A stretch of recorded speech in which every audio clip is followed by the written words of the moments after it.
Come on, go live. How's it going? Oh, there it goes. Yeah.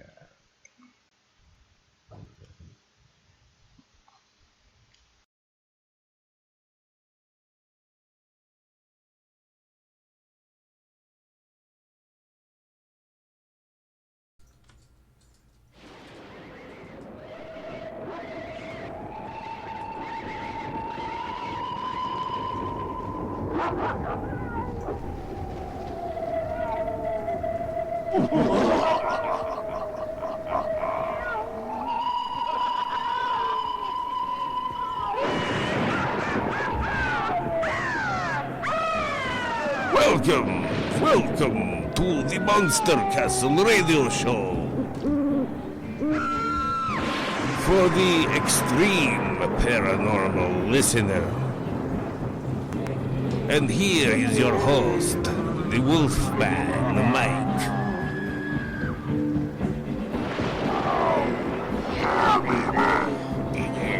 Yeah. This is where the real freaks hang out, alright? Yeah.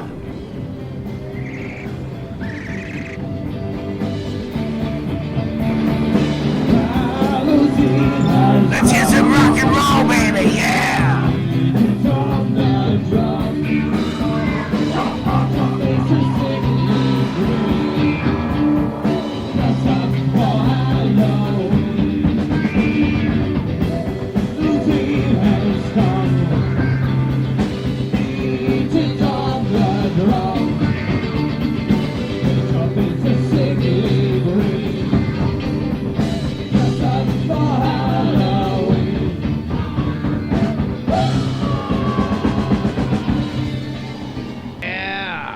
Right on.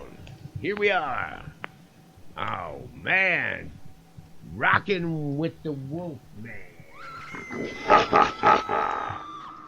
We have a very, very special guest.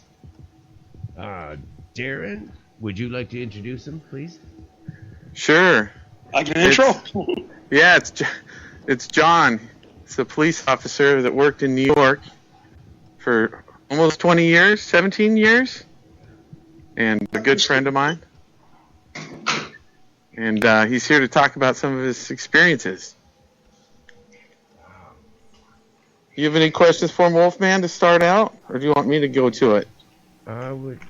You know, it's your friend, so... All right. John doesn't live in New York now because he moved out to be in the Northwest with us. And I was going to have you talk about what New York was like when you were a kid. Sure. No, I was born in New York City. I moved out to Long Island, which is like outside of New York City, which was the suburbs in the 1970s, which is really a great place to grow up. Very expensive to live there now, and it's very much of a rat race now, but back then that was considered like the sticks. It was beautiful. Beautiful place to grow up, beaches on both coasts, and, you know, winters were a little brutal, but everything was great back then. You got to play a lot of hockey, too. Do you know the Canadian national anthem? I don't know the French part, but I know the English part. Wolfman, we were saying we were going to sing it for you. Oh, yeah. Sing it, baby. Hockey was a big deal growing up on the East Coast. I was shocked to see that on the West Coast, that it's not so much of a big deal being so close to BC. But hockey was a very, very, very big influence on me as a child. Just knowing that, living on the East Coast, but you had a lot of teams and a lot of history coming from Canada. And with hockey was a big deal. It's as big as like football is here, isn't it? Football, yeah, football is big. College football is not so big in New York State, exception of maybe Syracuse. Maybe exception of Syracuse and Rutgers and a couple of teams here and there. It's mostly a southern thing, college football. Pro football has always been big on the East Coast. But I'd have to say bats on hockey, very big on the East Coast. So you grew up playing hockey. When did you decide you wanted to become a cop? The funny thing is, growing up my entire life, I always wanted to be a fireman, and I was just on a request. A friend of mine who was taking the police test. He was like, "Come with me," and I did. I never really had any desire to do it as a young man, as a kid, especially as a teenager, running away from the police. But it's just on a whim. Yeah, pretty much. Oh my gosh! I've When got a did you question, join the force? Go How ahead, old Will. are you? And how long were you a police officer in New York? I was a police officer 15 years. I retired as a robbery detective in South Jamaica, Queens, New York. And What kind of Go ahead, Darren. What kind of a neighborhood was that you started? When did you start? What year? I started in 1993. I started the police academy in 93, and I graduated in February of 1994. And then I went to Brooklyn for 6 months, and then I went to South Jamaica. What kind of a neighborhood Come is that? on, Jamaica. Well, it's American Jamaica. There were Jamaican people there. It is about a 99% African American neighborhood, situated right near JFK Airport, in the southeastern part of Queens, New York. Wow. What kind of housing was there?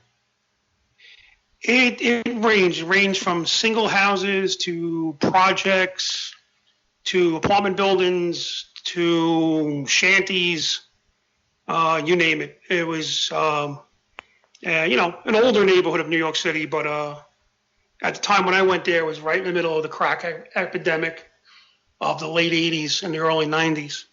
So we would, it was busy. Were you doing drug enforcement to begin with? Not in the beginning. In the beginning, everybody starts out as a foot cop, walking the foot posts. And I worked my way into street narcotics in approximately 1997, so about 4 years. I was on the street for about 3.5 years, and then I worked my way into a plainclothes narcotics unit. Wow, so you have to put in your time.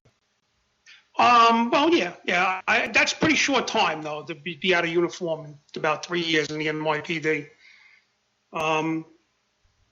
I was very lucky. My career was very lucky, meaning that if you're on patrol in any police department where you're answering the radio run, it's a miserable job. But off patrol, and especially units, you have to rock and roll, but it has its moments. It's good. It's good and it's bad. It's hard to explain. What do you think of the fight against drugs, the drug war? I mean, from your perspective now, looking back. You want to know my perspective on the drug war? Yeah. It was a game. It was a cat and mouse game. I mean, one thing I learned about being in narcotics is it's all about making money. I mean, meaning our overtime. So you're basically out there trying to get as many arrests as possible, and it's all about making money and making your bosses money, and you become a slave to the overtime. You really do, because you get so into this type of job that when you're out there looking for drugs, you're pretty much like a drug addict. You're just out there every day looking for drugs. That's an interesting way to look at it. And if you find them at the end of your shift, you got to work a little overtime, huh? Everything was about overtime with this job. Weird. The NYPD at the time was one of the lowest paid in the nation, and I have to admit it, we were overtime junkies. I mean, there were days where I would go to work Monday night and come home Wednesday morning, and doing search warrants and what we just keep it rapping, rolling. And I look back now, actually, a good friend of mine I worked with actually ended up having a seizure and dying from overworked. He went home and dropped dead. Oh my God. Oh my God, that's terrible. So it's just it's There was a famous commissioner in New York City. He was a transit commissioner. His name was Jack Maple, and he set it up. He wrote a book. You can read his book. He said there were all-star perpetrators and all-star cops, and you see each other in court all the time, meaning that the same players on the street, I got to know them pretty well, and I would see them in court, and they were all-star cops. They would always be in court.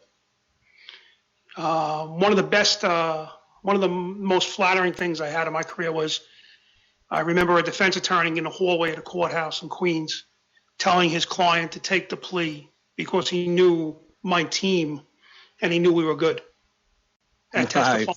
So I, overheard his conversation to his client saying, I think you should take the plea because I've been up against this crew before and they're pretty good.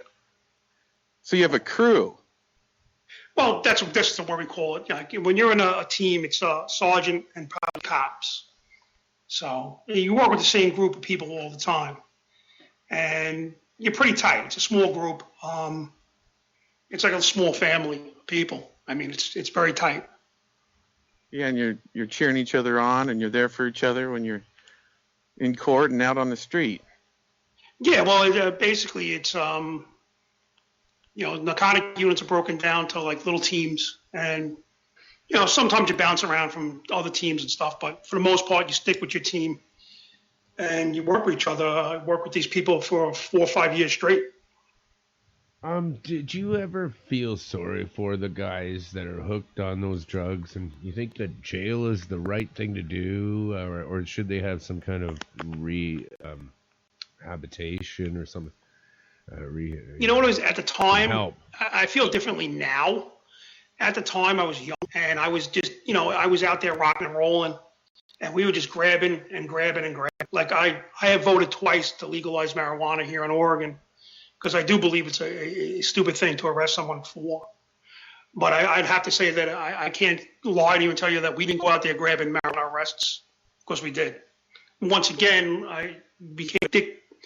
You're in a unit, you're rocking and rolling, you're going and going and going.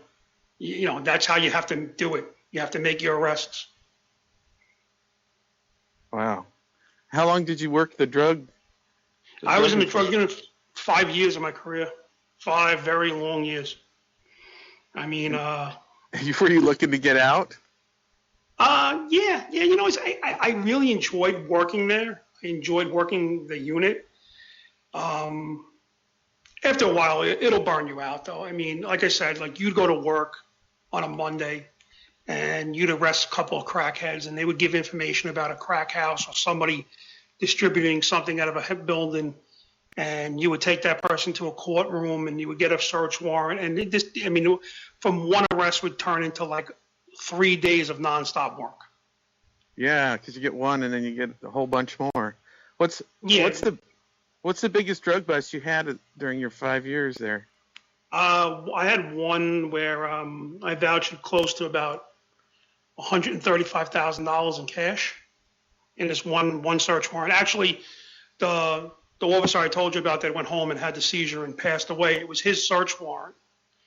So one of my last acts in narcotics was I executed the warrant, his warrant. And we did pretty good that night. We ended up getting a few guns in a house. We ended up getting about $130,000 in cash and a whole bunch of crack cocaine. Wow. You didn't get close to any of the criminals, so that like you? Oh no, listen, I definitely did. I mean, I remember. You got friends with them? Yeah. Actually, I've been to a couple of their funerals while I was working. You know what? Like I said, like when I cited Jack Maple, when you became like you had your crews out there and you had your cops out there, and not like today. I don't know what it's like today, but there was a mutual respect for one another. Like we would go after the G Unit, like 50 Cent's crew back when he was back then, and it's not like the way it is today. There was like this mutual respect for one another. The guys on the street knew me by my nickname Mac. They just knew us. And when nothing was going down, I would roll up on a corner and actually have a conversation with these guys. I mean, it was the cat and mouse game. you know, they were doing their thing, we were out there doing our thing, and it was like a different world. I'm sure you guys remember the 1990s. It was a lot different than it is today. No camera phones. No camera phones. But there was like a mutual respect too. I mean, it was. Don't get me wrong. The neighborhood was tough. The homicides were more than they are now, and it was in the midst of the crack epidemic, and there were a lot of shootings, a lot of violence. But there was this somewhat of respect for one another. So do you What like made you- go hang Go out ahead. with these guys and party with the crackheads now? I'm just kidding. Are they what? I'm just Oh no! See, like I'm talking about the dealers. I'm not talking about the users. The users were these people were like the Walking Dead, to be honest with you. I'm talking about the dealers. We got to know them very well. I mean, and it's to the point where, like, we on a first name basis with them, or a nickname basis. Did you see many people get out of the addicted state? I mean, or Honestly, Darren, your crackheads would come and go. I mean, they would just come and go. huh? What What made you choose? So when you lost your friend, is that what kind of made you choose to switch out of the narcotics? No, my time was running up, and I just needed a change. So I went to a gun unit, which is like a unit that goes out there and just looks for guns. Now, this was a whole different type of ball game. Was it a whole new crew? People I knew, but some guys I worked with in narcotics and moved on. But this this anti-crime thing is a totally different thing. It's basically you have to be a sweet-talking person to be in this unit. Oh, tell us what it was like, and how long did you do that? I did that for about 5 years. This unit basically your job is to go out there and get guns off the street. This is Guns aren't legal in New York, right? very, very, very odd someone will have a gun permit in the city of New York. Basically, you go into neighborhoods where there's a lot of shootings, a lot of gun violence, and you're out there looking for guns. And basically, you're doing a lot of stops. You're interviewing, you're talking to a lot of people, and then you're basically going on their reactions. And I learned a lot. I learned how to be a really good street cop in that unit. Basically, I say it's the toughest job in the NYPD, meaning that you have to articulate everything that you did to get that gun off the street, from your stop, your reason for the stop, and you really have to know the law. You have to cover all your bases. You have Pretty to read much. people. Yeah, it's a lot of reading. It's a lot of car stops. It's it's a very dangerous job, but it's also a very rewarding job. Meaning, gun arrests in the NYPD are like the thing everybody wants to make. I mean, you get a gun off the street. We have a board. We hang a picture of the gun on the board, and it's just gun arrests are looked at as like some of the old timers would look at the drug arrest and be like, why are you making drug arrests? Who cares? But a gun arrest has always been looked at something like, okay, you took a loaded Tech 9 off of somebody on the street. Or you took a 9mm out of a guy's waist, walking down the street. Yeah, you might have saved a life there. There was a lot on the street in Jamaica. So, I mean, we did our part. We definitely did our part. I mean, I remember a lot of incidents where, with the guns come the information. With guns come a lot of the stuff that can make you work, Yeah, help you remember out fighting. you told me a story once where you got them to give you information about another crime. And you made it do- Yeah, we one time we stopped a gun. Actually, drug dealers gave us information about a car and a description of a car, a description of two guys in the car that actually robbed them the night before. And we wrote down the information they gave us. We found the car. We ended up getting a gun out of the car with two people in it.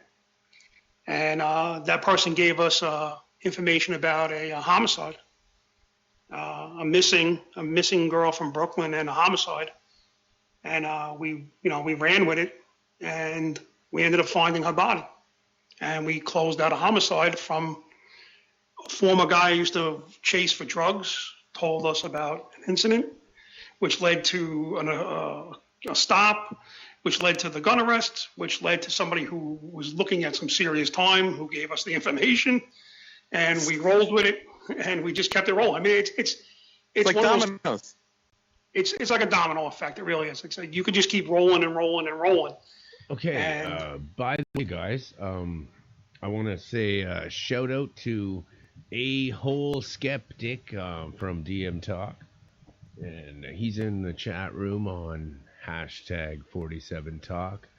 If anyone wants to communicate with us, that's where you can do it. And we have a guest with us as well. My other guest host is Yuck Nasty. How are you doing, buddy? Hey, buddy, it's me, Wolfman Nasty. Yeah. What's going on, guys? How you guys doing tonight? Good. You listen to this? You listen to the show? Yeah, I listen to Wolfman's. Is that what you're saying? Yeah, Oh. this show. You have any good questions? No, I just started listening. I just got done watching the Packer game. Yeah. Man. not the way I wanted it to end. Oh, it was the way I wanted to, baby. I hear you, brother. I got respect for the Pack. Lombardi came from the New York Giants. I got respect for the Pack. You damn right he did, yeah. 4 years there before he came here. That's right. No, I respect the Pack. I like A.A. Ron Rodgers. Hey, John, are you using a speaker phone or? Yeah, I am using a speakerphone. Oh, you're better off to No good? probably not Take do the yeah. speaker off and see Yeah. what that sounds like. Yeah, just put it to regular phone. Better now? Shit, yeah, How do I sound now? Better. way better. No Yeah, problem. the live stream sounds real good, Wolfman. Everybody sounds good. Oh, thank No you. Very good. tonight, baby boy. I was working You're new. on it. Your new equipment's doing it. So Well, I we got- got the Green Bay Packer fans on the line. All right, very good. Man, I'm this actually in Green Bay. Yeah, no, it was a good. That was the Green Bay. Their offensive line is incredible, man. Yeah, they were killing it tonight. So you're a Giants fan, I take it? I am, yeah, by birth a Giants fan. Yes. I mean, how bad is their defensive line? They spent $200 million on their defense. Yep. I don't know. Tonight they weren't there, so That Jenkins, he had some good fucking picks tonight, though. he did. You would He tell- did. Yeah, no, they I don't know. I can't complain. I'm old enough to see the Giants win 4 Super Bowls. So I'm good. Right. You know, so the Pack looks good. The Pack looks good.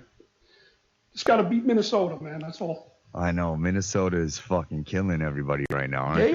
are. And we're picking up Bradford too. We thought they were done when Pendergrass went out, man. I'm like, Yeah, I was hoping they were done when that fucking shit happened. yeah. I don't know, man. The Pack looks good. I tell you though, what's really getting me is the AFC, man. You got the Raiders, man. I don't know where they came from, but I know, right? they're coming back now. Carr is fucking good, man. Yeah, I know. He's much better than his brother that was a Giant. I'll tell you that. Yeah. What is it with the Chargers, man? They crap every game away. I don't know, man. I got no love for the Chargers, man. They've been doing that fucking like 10 years now, man. Yeah.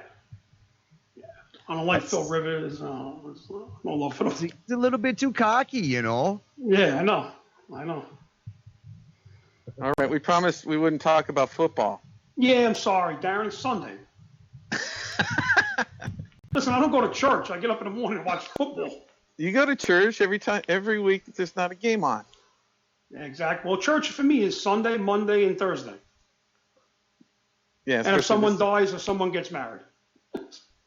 There you go. Don't get married on a Sunday, Monday, or a Thursday.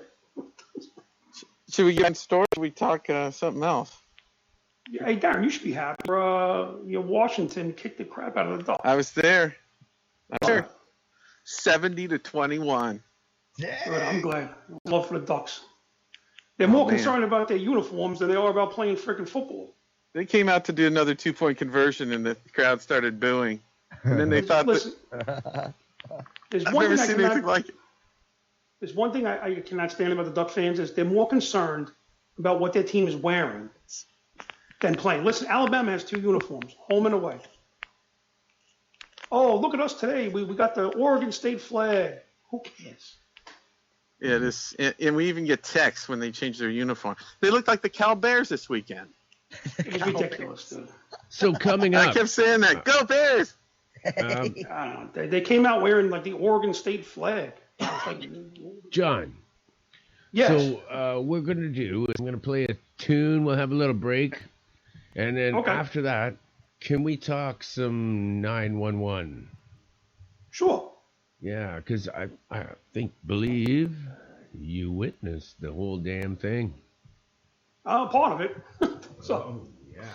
actually, yeah, you guys probably seen more on TV than I saw. So, Yeah, but you were on the street, man. You were there. yeah, yes, I was. Yeah. What we want to hear about. So, Okay. right. This sounds awesome. Hey, guys, what do you think? Yep. Okay. Yeah, but- I'm gonna try and find something cool. How would I play a song from this jam session? What the hell? Let's play this. We're gonna close your D's right now. Okay. Well, I think I'm building a fucking monster because that fucking thing's gonna be about a foot taller than what it is now. Holy shit. You should see where the spring is. The axle's like 2 inches off the fucking floor, and that's where it's gonna be, and then it's gotta get jacked up to the fucking tires. Wow. It's gonna be fucking huge, man. Wow. Hi, little guys.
baby. All right. We are back. Oh, What the heck was that? Yeah, what was that that? was from live jam session last night. Okay, I got it. That was just me and Scotty. That was totally raw. We can't play like copyrighted music, John. So, yeah. Okay. so that we was played one of the Lauren's shit. band and Wolfman's band. 10-4. It's funny. So, John, how long were you in the gun enforcement? I was in that for about 5 years. And what year did you leave that? And what were you doing when 9/11 happened? I was in that unit when that happened. And you were working that morning. I was on my way to work. Okay. Basically, my wife was with my first son. And I remember waking up in the morning and I got in my car and I was driving to work. I was listening to like study tapes. I was studying for the sergeant's exam. So I didn't have on my regular radio.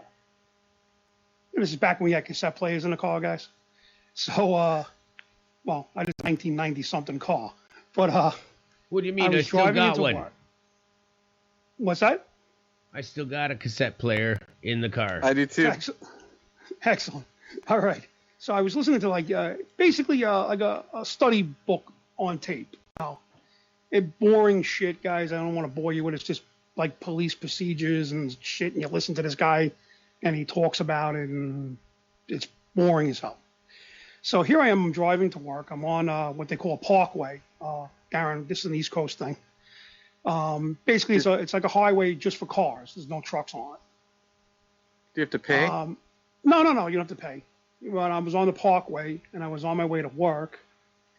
And at the time, I lived maybe 25 miles from New York City border, the Queens border. And I could see there was a lot of smoke in the distance going toward the city. So I'm thinking there's a big fire down the road somewhere. And as I was driving closer to the city, I noticed traffic started to build up a lot, you know. So I was like, all right, and I'm sitting in traffic, and I'm seeing county police cars from Nassau County and Suffolk County racing on the shoulder of the highway.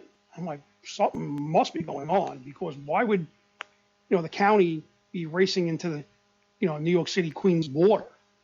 So I popped my radio on and listened to this radio station called 1010 Winds, which is like a New York City radio station. And they were saying that the World Trade Center was hit by a plane. So I'm like, oh, I have to work because it's going to be a long friggin' day. I'm not thinking anything major. I'm thinking, okay, some commuter, small, from Teterboro, must have lost control and smashed into the towers. So I got to my precinct, I met my sergeant, and now it's on TV, and basically it's what they call like in the NYPD it's called hats and bats. Basically, go down to your locker, put your uniform on, get your helmet, get your nightstick, it's called a bat, and get ready to go somewhere. So we were like, okay, we running to get something done. Basically, then we were getting information that the Pentagon was hit, and we also got some from crazy information coming in, to us. Like what? That the White House was hit. Later on, we were told that Israel was nuked. So basically, what we did is we all got into vans and a city bus, and we started headed toward. Thinking it was the end.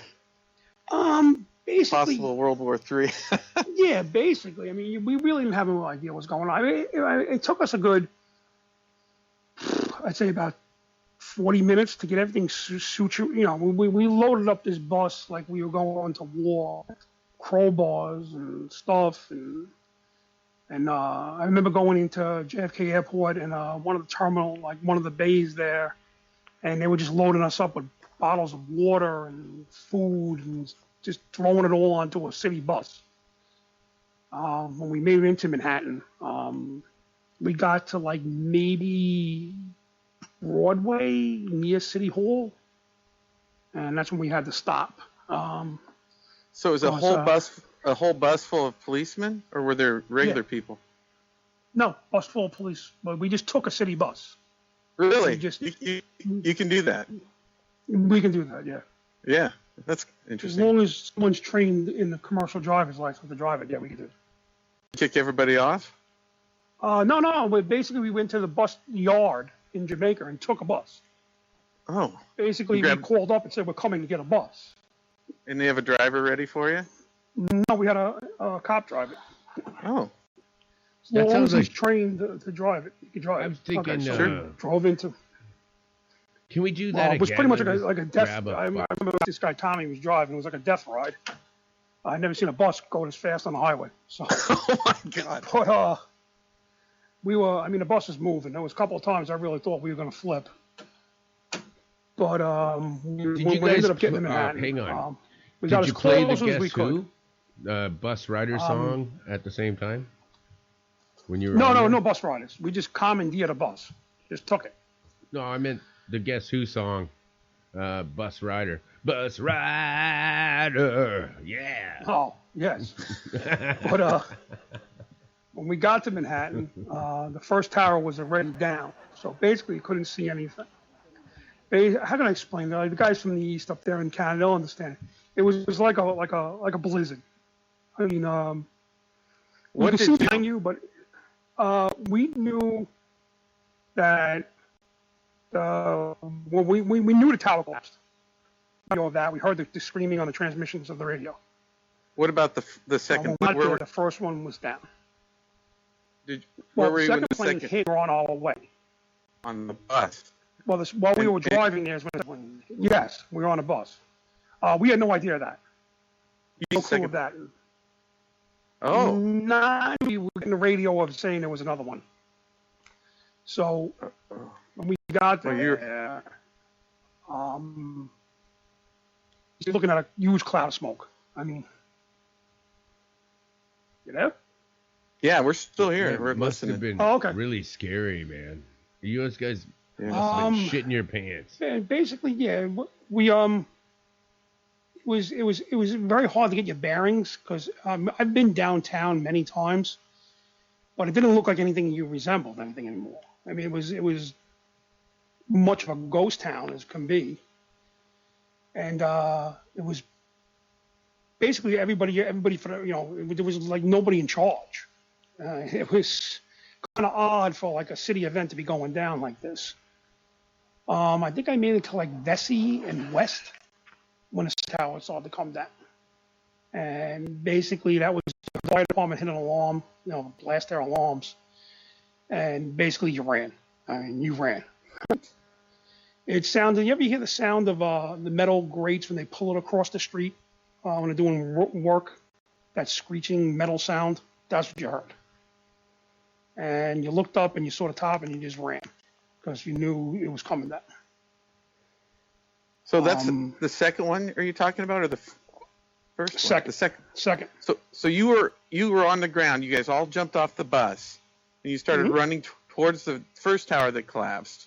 How far away were you with Bell? Maybe about 3 blocks away. Oh man, were you guys gonna? If you would have fallen? Our whole intention was to get in there, and try to get in there and see what we can do. So if it would have been just another 1 minute later, you would all died. Pretty much, yeah. Yes. Or if it would have fell over, or didn't, we would have been dead. Or we would have been a block and a half closer. Yeah, we would have died. Oh God, you got so lucky. So, yeah. So what afterwards, after everything cleared, walking back in was like walking into I can't describe it, guys. The smell, it looked like from all the dust and the cement debris. It was about an inch to maybe 3 inches of like gray dust over everything. Did you hide while the dust cloud came at you guys? Yeah, we dumped ourselves into, I believe it was a subway or something like that. It was some stuff like that. Just waited until the dust. you ran, and then you were just like, you just ran till you found something, to hide in. How long before you came out? Was it your whole group? It was some of us. We were scattered like sticks in the wind. We didn't know where everybody was. Oh, honestly, you didn't know if the people you came with were with you or any more. So nobody that was on the bus made it all the way in, though. No, we all made it out. So, unless you were in the tower at that time or right below it, you were lucky if you weren't that close. Wow. So, and then when went from that day lasted 4 months of nonstop working. So yeah. What happened the rest of that day? What did you guys do? Well, that day we mustered, which means we grouped. We listened to and basically digging. Cops, firemen, everybody.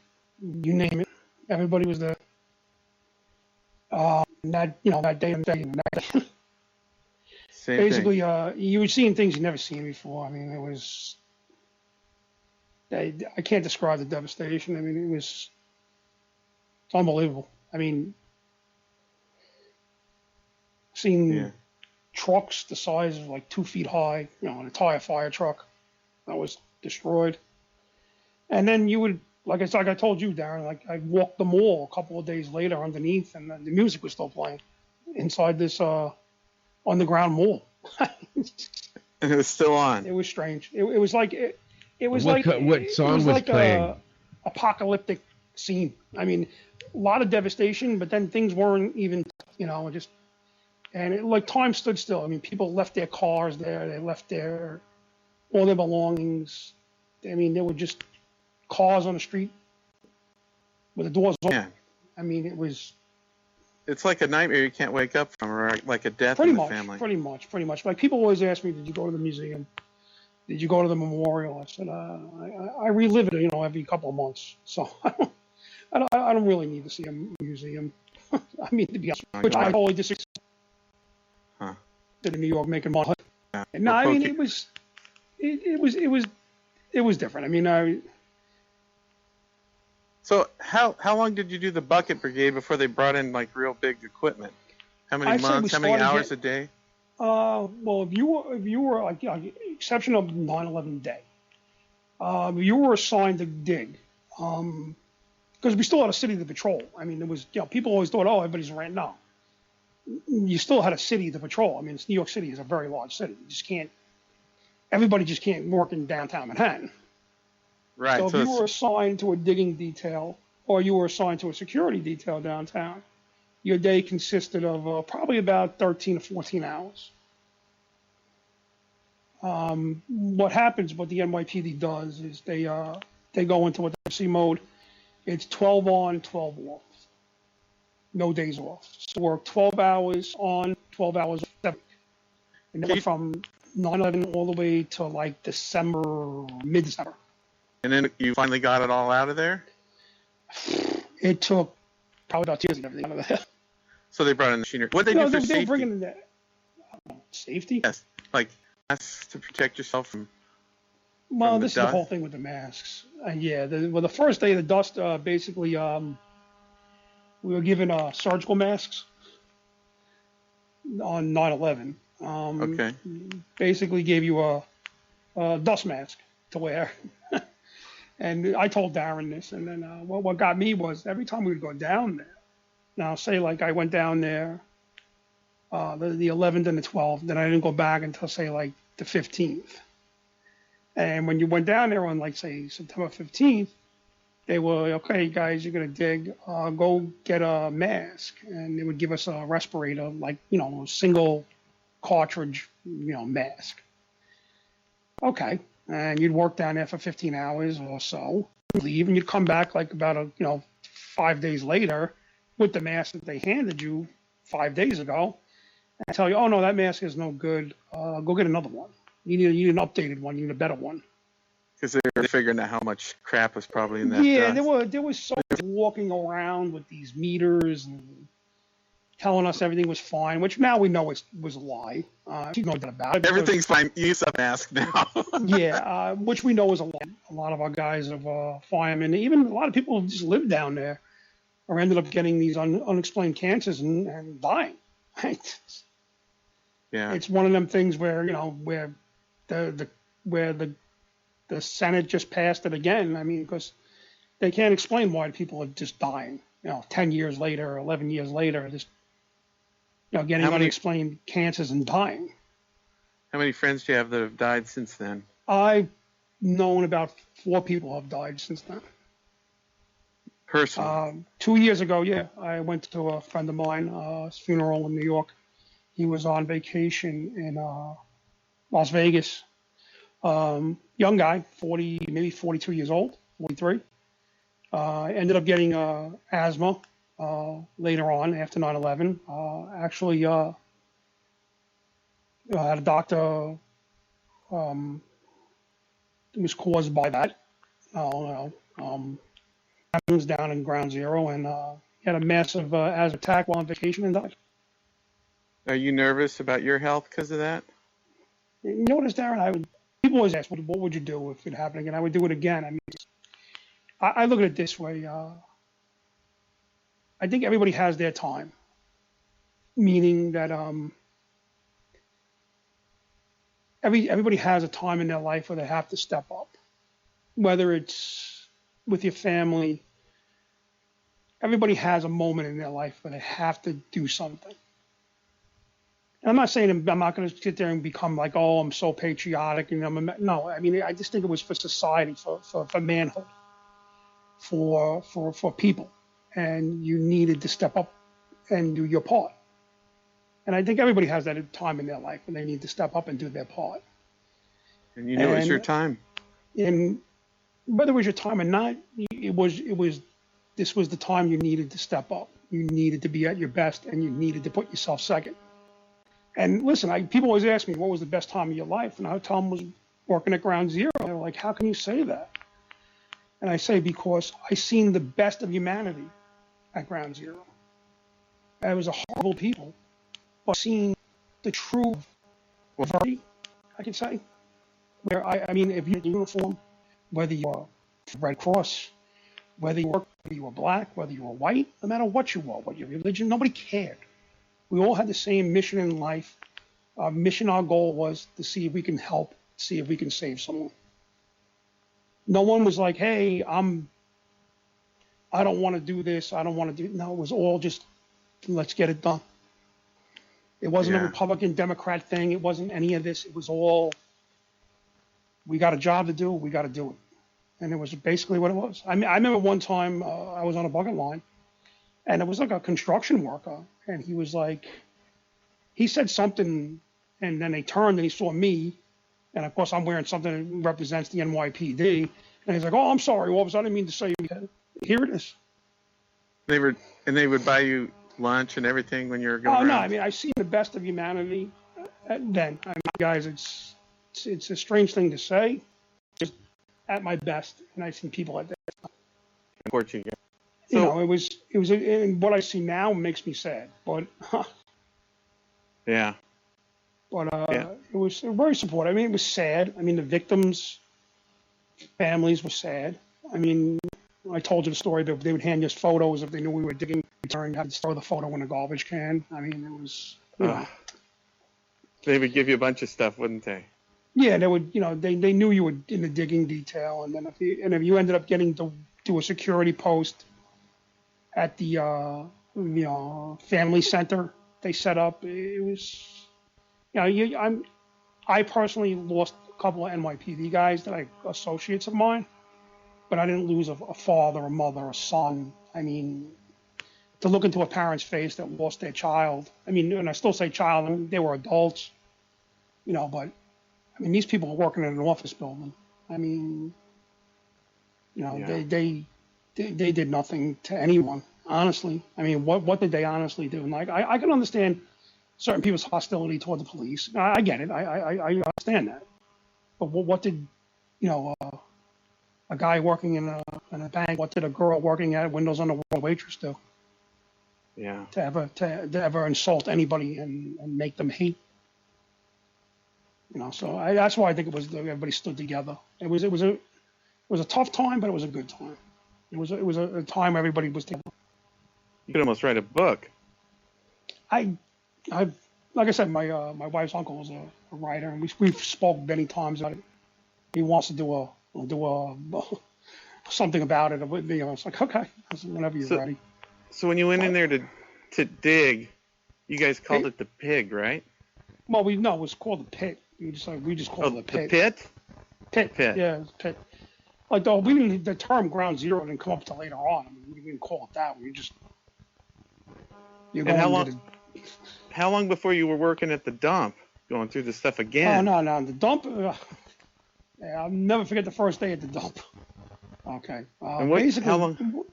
What they did, guys, is they took a lot of the debris from ground zero and brought it to Staten Island, which is an island off of Manhattan, which is like a suburb.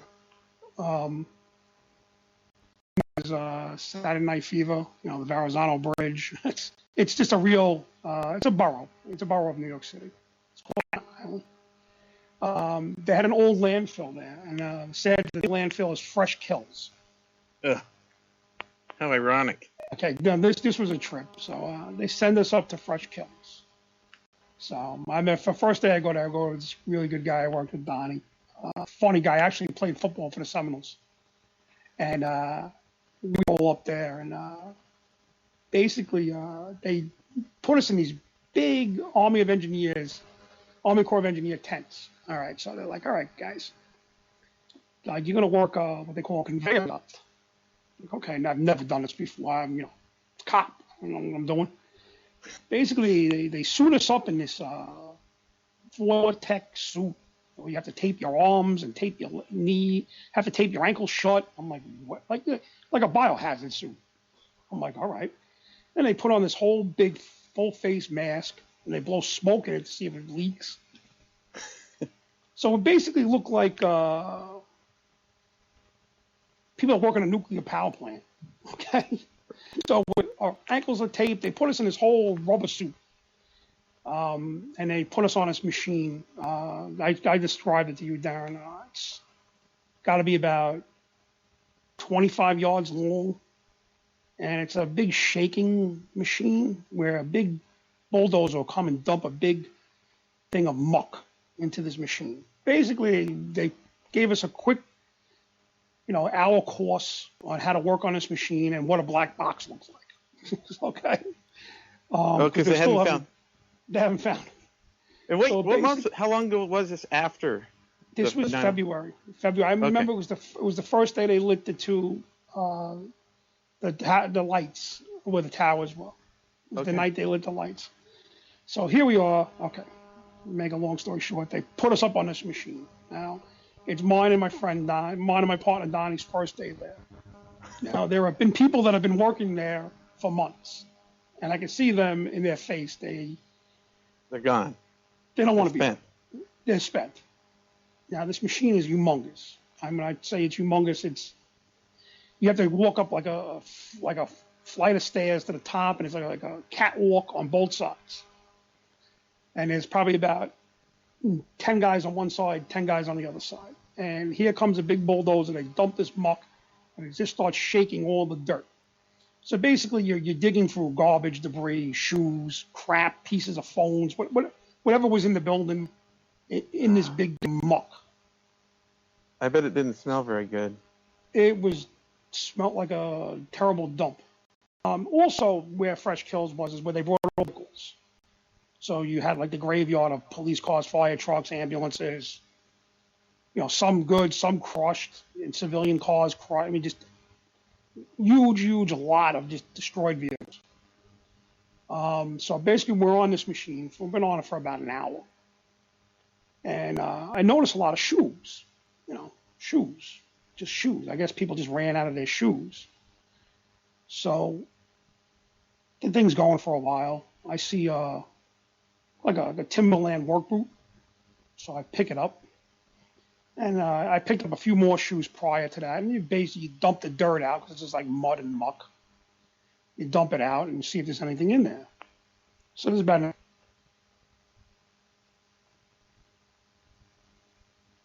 What happened? dump it out, and I can see the shad bone of a.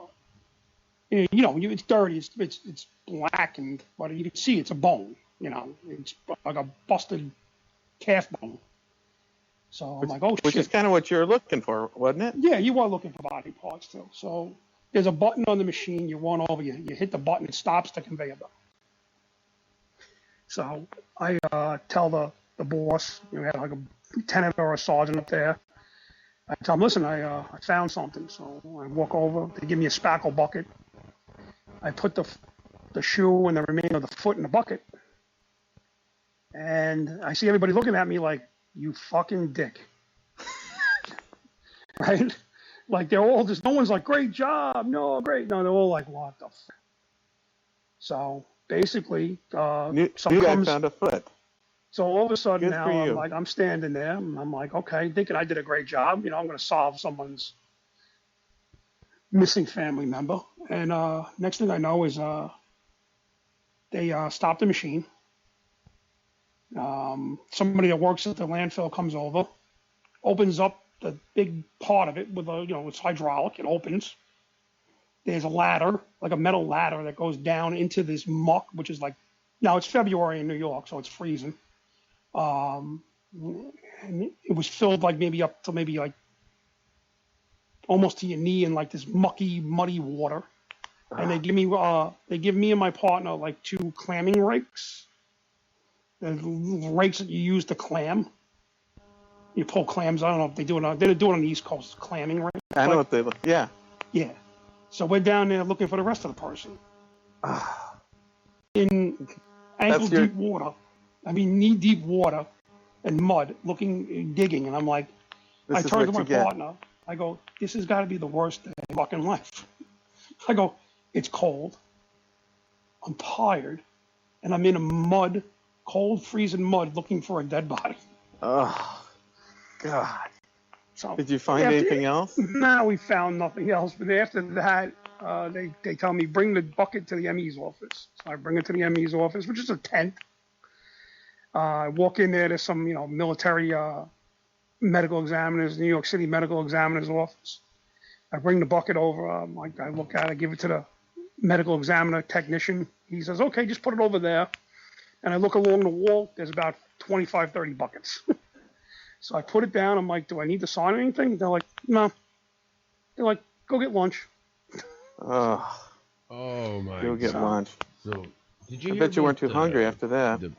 No, you know what is down? I've seen many dead bodies in my career. I just was like, after being down at Ground Zero, after dealing with all of that, my son was born. I didn't get to see, basically got like maybe 3 days off. My son was born after I begged for it, and you were just so burnt out. I mean, you were a hell of a person. You were burnt. I mean, physically, mentally burnt. That I was just like, can it get any worse than this? I mean, how bad can it get? I mean, I'm in a knee-deep of water, muddy, disgusting water, looking for the remains of someone. I'm like, this has got to be the worst. It can't get any worse than this. I remember I'm like, I think this is the worst day of our career. It's like, something get any worse than this. Oh, God. It kind of reminds me of the shoes washing up on the shore in Vancouver with people's feet actually in the shoes. They don't know where it comes from. They don't know where it comes from. Yeah, no, it's weird. I so also was digging at Ground Zero. Zero. John, we found a girl. Hang on. Save it for after the break. We're at the top of the hour, I think. And, no problem. Yeah. We're going to do a little break here, and you can have your potty break or whatever you want to do. Rock and roll with the Wolfman. Right on. Yeah.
right now.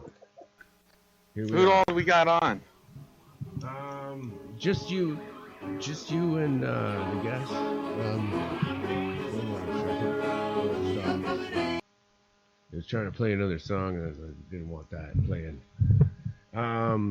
Yeah, Marcus is there. He can call in if he wants. Yeah, join us if you want, Marcus. So He's another one of our panel. Okay, no problem. So Now, feel free, guys. I mean, I'll jump into any conversation. I mean, no, yeah, I want to finish up how long you had to work at the dump. I was at the dump only a couple of times. Like they rotated people in and out. Nobody probably wanted to go out there, huh?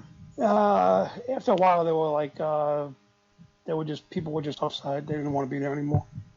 And those people that were working there for months. There was a group there that were there for months. Yeah, mostly like your squad detectives there for months. Can you imagine? And they were miserable. I wonder what they saw. Did you ever hear of things they found there? What did they find? Anything unusual or? Darn, I imagine they. You know what it was? It was to the point where this was like February, so pretty much anything was decayed and it was just gone. What about like gold bars or something weird? They found all the gold down at ground zero, but So you only had to do that a couple times. Thank goodness. I only did it twice. Yeah. How long before things started getting back to normal?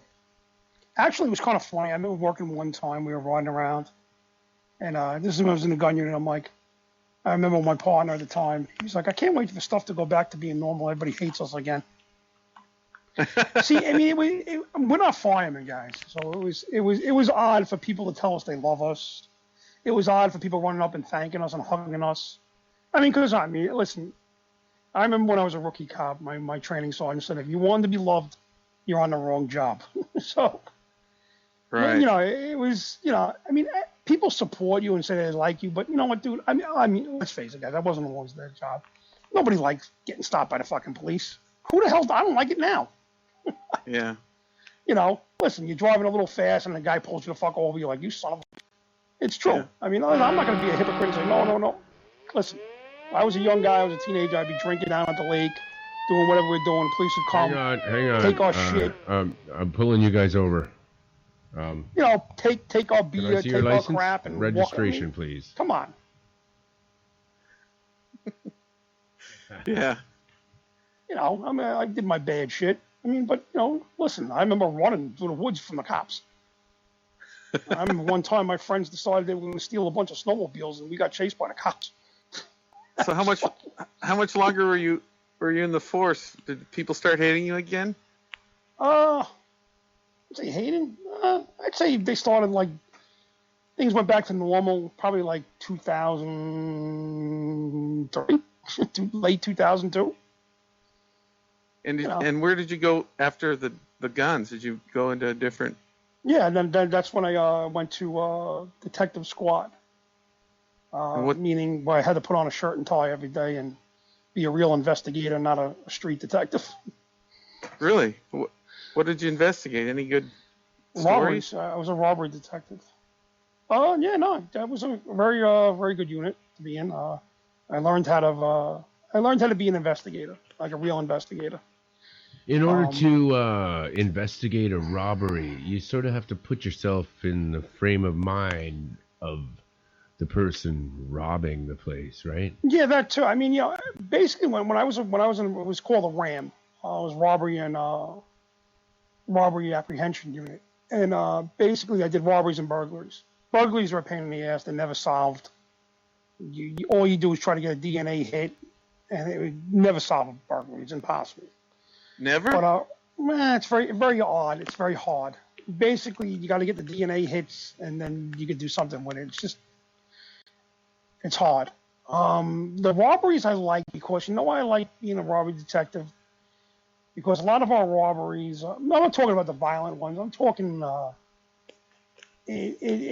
I enjoyed arresting people for robberies that robbed weaker people than themselves. Meaning, one time I had a girl who was deaf that got robbed, and that was one of my best robbery arrests. And we ended up getting the guy who robbed her. sweet girl, really, really sweet girl. She was deaf. I actually I got a sign language translator to do the interview and a sign language translator for the trial. And I was very glad that I put this piece of shit away for robbing this poor girl who was deaf. You know, that guy's a real piece of shit. So, you know, that's favorite of all my arrests. Okay, like on this show, when there's a piece of shit like that, we bonk them. Okay? Bonk them. We're bonking that fucker. Yeah, good. I mean, like, it was to the point where, like, you know, and also, like, you would get, like, young, like, teenagers get robbed. And a lot of them were, how can I explain it? Like, not the bad guys, not the tough guys in the neighborhood. Number one, it's a pretty rough neighborhood, but, you know, you had your nerdier crew. And these are the guys, and they would try to act like they, you know, tough, and when I would interview them and stuff. And, you know, I enjoyed getting the person that, you know, strong-armed this poor, you know, nerdy kid. Yeah. Just because he, you know, wasn't a punk like that, you know. So I enjoyed that. How did you get most of them? Through other people giving up information, or? You know what it is, Darren? It's when you were a street cop in an area, you just knew the area, and you knew the way people did things, and you work it. I mean, a lot of them were like we would get a pattern robbery where, say you had a crew of people robbing like Dunkin' Donuts. Okay. And you'd run some video, and you're just out there. You're just out there. Sometimes patrol would grab them. You know, it's just you just gotta be out there. And it'd be basically like when you go to the squad. There's when you go to the detective squad. There's in New York City. There's two groups up there. There's a squad, which handles everything from domestic violence to homicides. You know, they handle every complaint that comes into the place. Then you have the ranks, which is me, usually younger detectives, and we basically handle robberies and burglaries. And we're more like the hands-on, in-the-street type squad guys. How many robberies happen I mean, it's a much bigger city. Honestly, I would investigate in my precinct. I would have a caseload of probably about 90 a year. Wow. And I'm one detective. We'd have about 300. Good. 300 to 400. And basically, you wouldn't solve them all, but you'd work your case, you do what you had to do. I mean, basically, you know,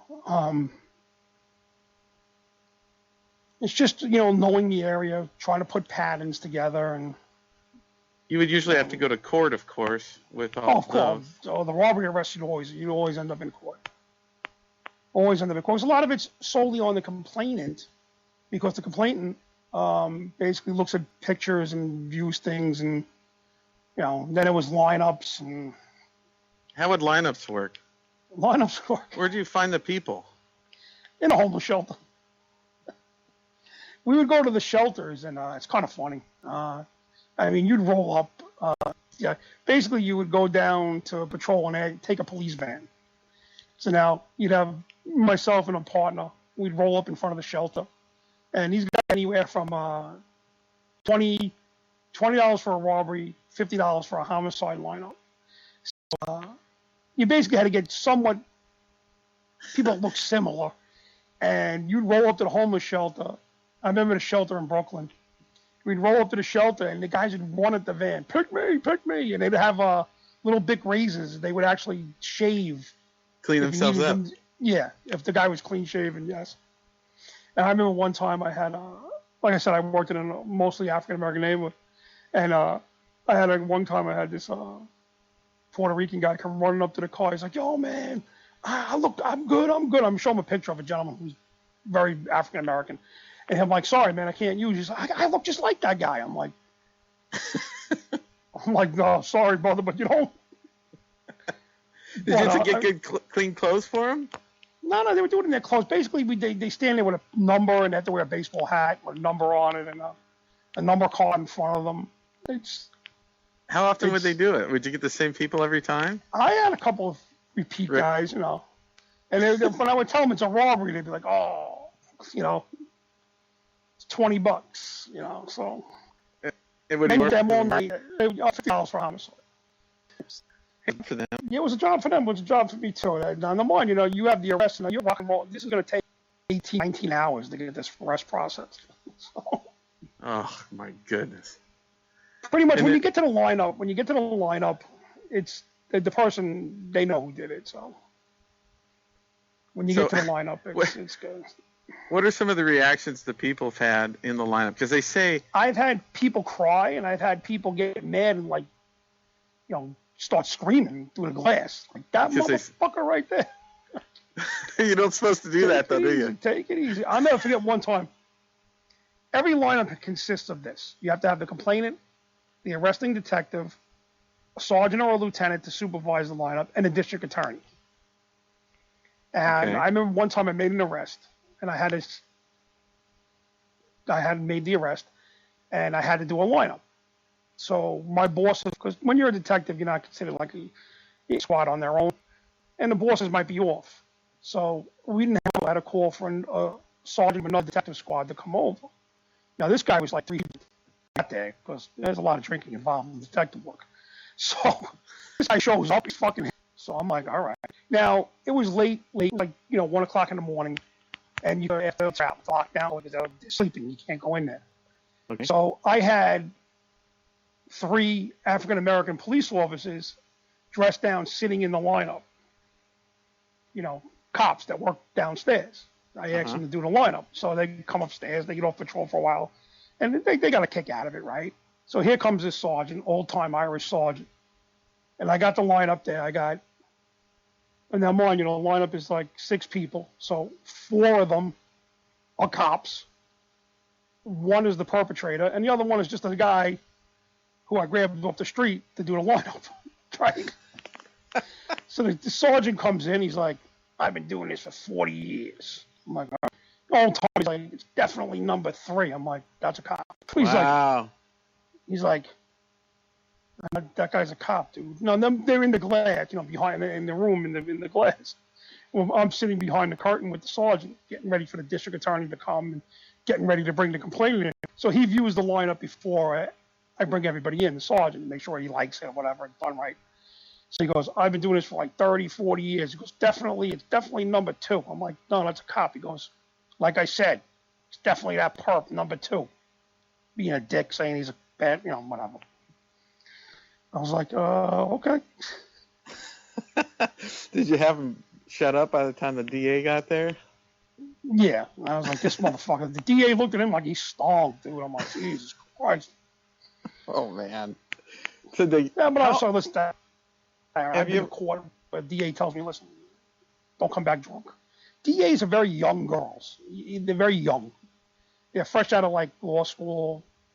Some of them are very pretty. They just, you can tell. You can tell like the good ones, and then you got the rookie ones. How do you think I've been on the, trials. how do you think the they got district their attorney? I'm looking positions? like you need to object this. How'd they get their positions to be DAs? Well, they graduate from law school and then they get a job with the city of New York. That's So the lowest. yeah, basically a very good defense attorney starts their career as a prosecutor. I mean, honestly, if you need a defense attorney, definitely get a guy who was a prosecutor. Just understand how the system works. I mean, listen, I advise if it gets stopped by the cops, don't say anything. Don't pull I on will the promise. machine. I will promise you the world. Darren, I will be your best friend. I will buy you McDonald's. I'll give you a Snicker bar. I will do anything you want. I will be your best friend. Have you ever had to go to jail? Me? No. No. No, I'm saying if you ever get stopped, don't say. Just No, say, he's listen, saying me. He's asking if I've ever gone to I jail. was asking Darren, Well- yeah. Have you? Yes. For many- drinking and driving. yeah, listen. Let me tell you a little quick thing about the DWI thing. I don't know how it works up there. I told this to Darren. Never blow into that machine. Because right then you just admitted guilt. Once you blow into that machine, I didn't. You're done. I refused. Okay.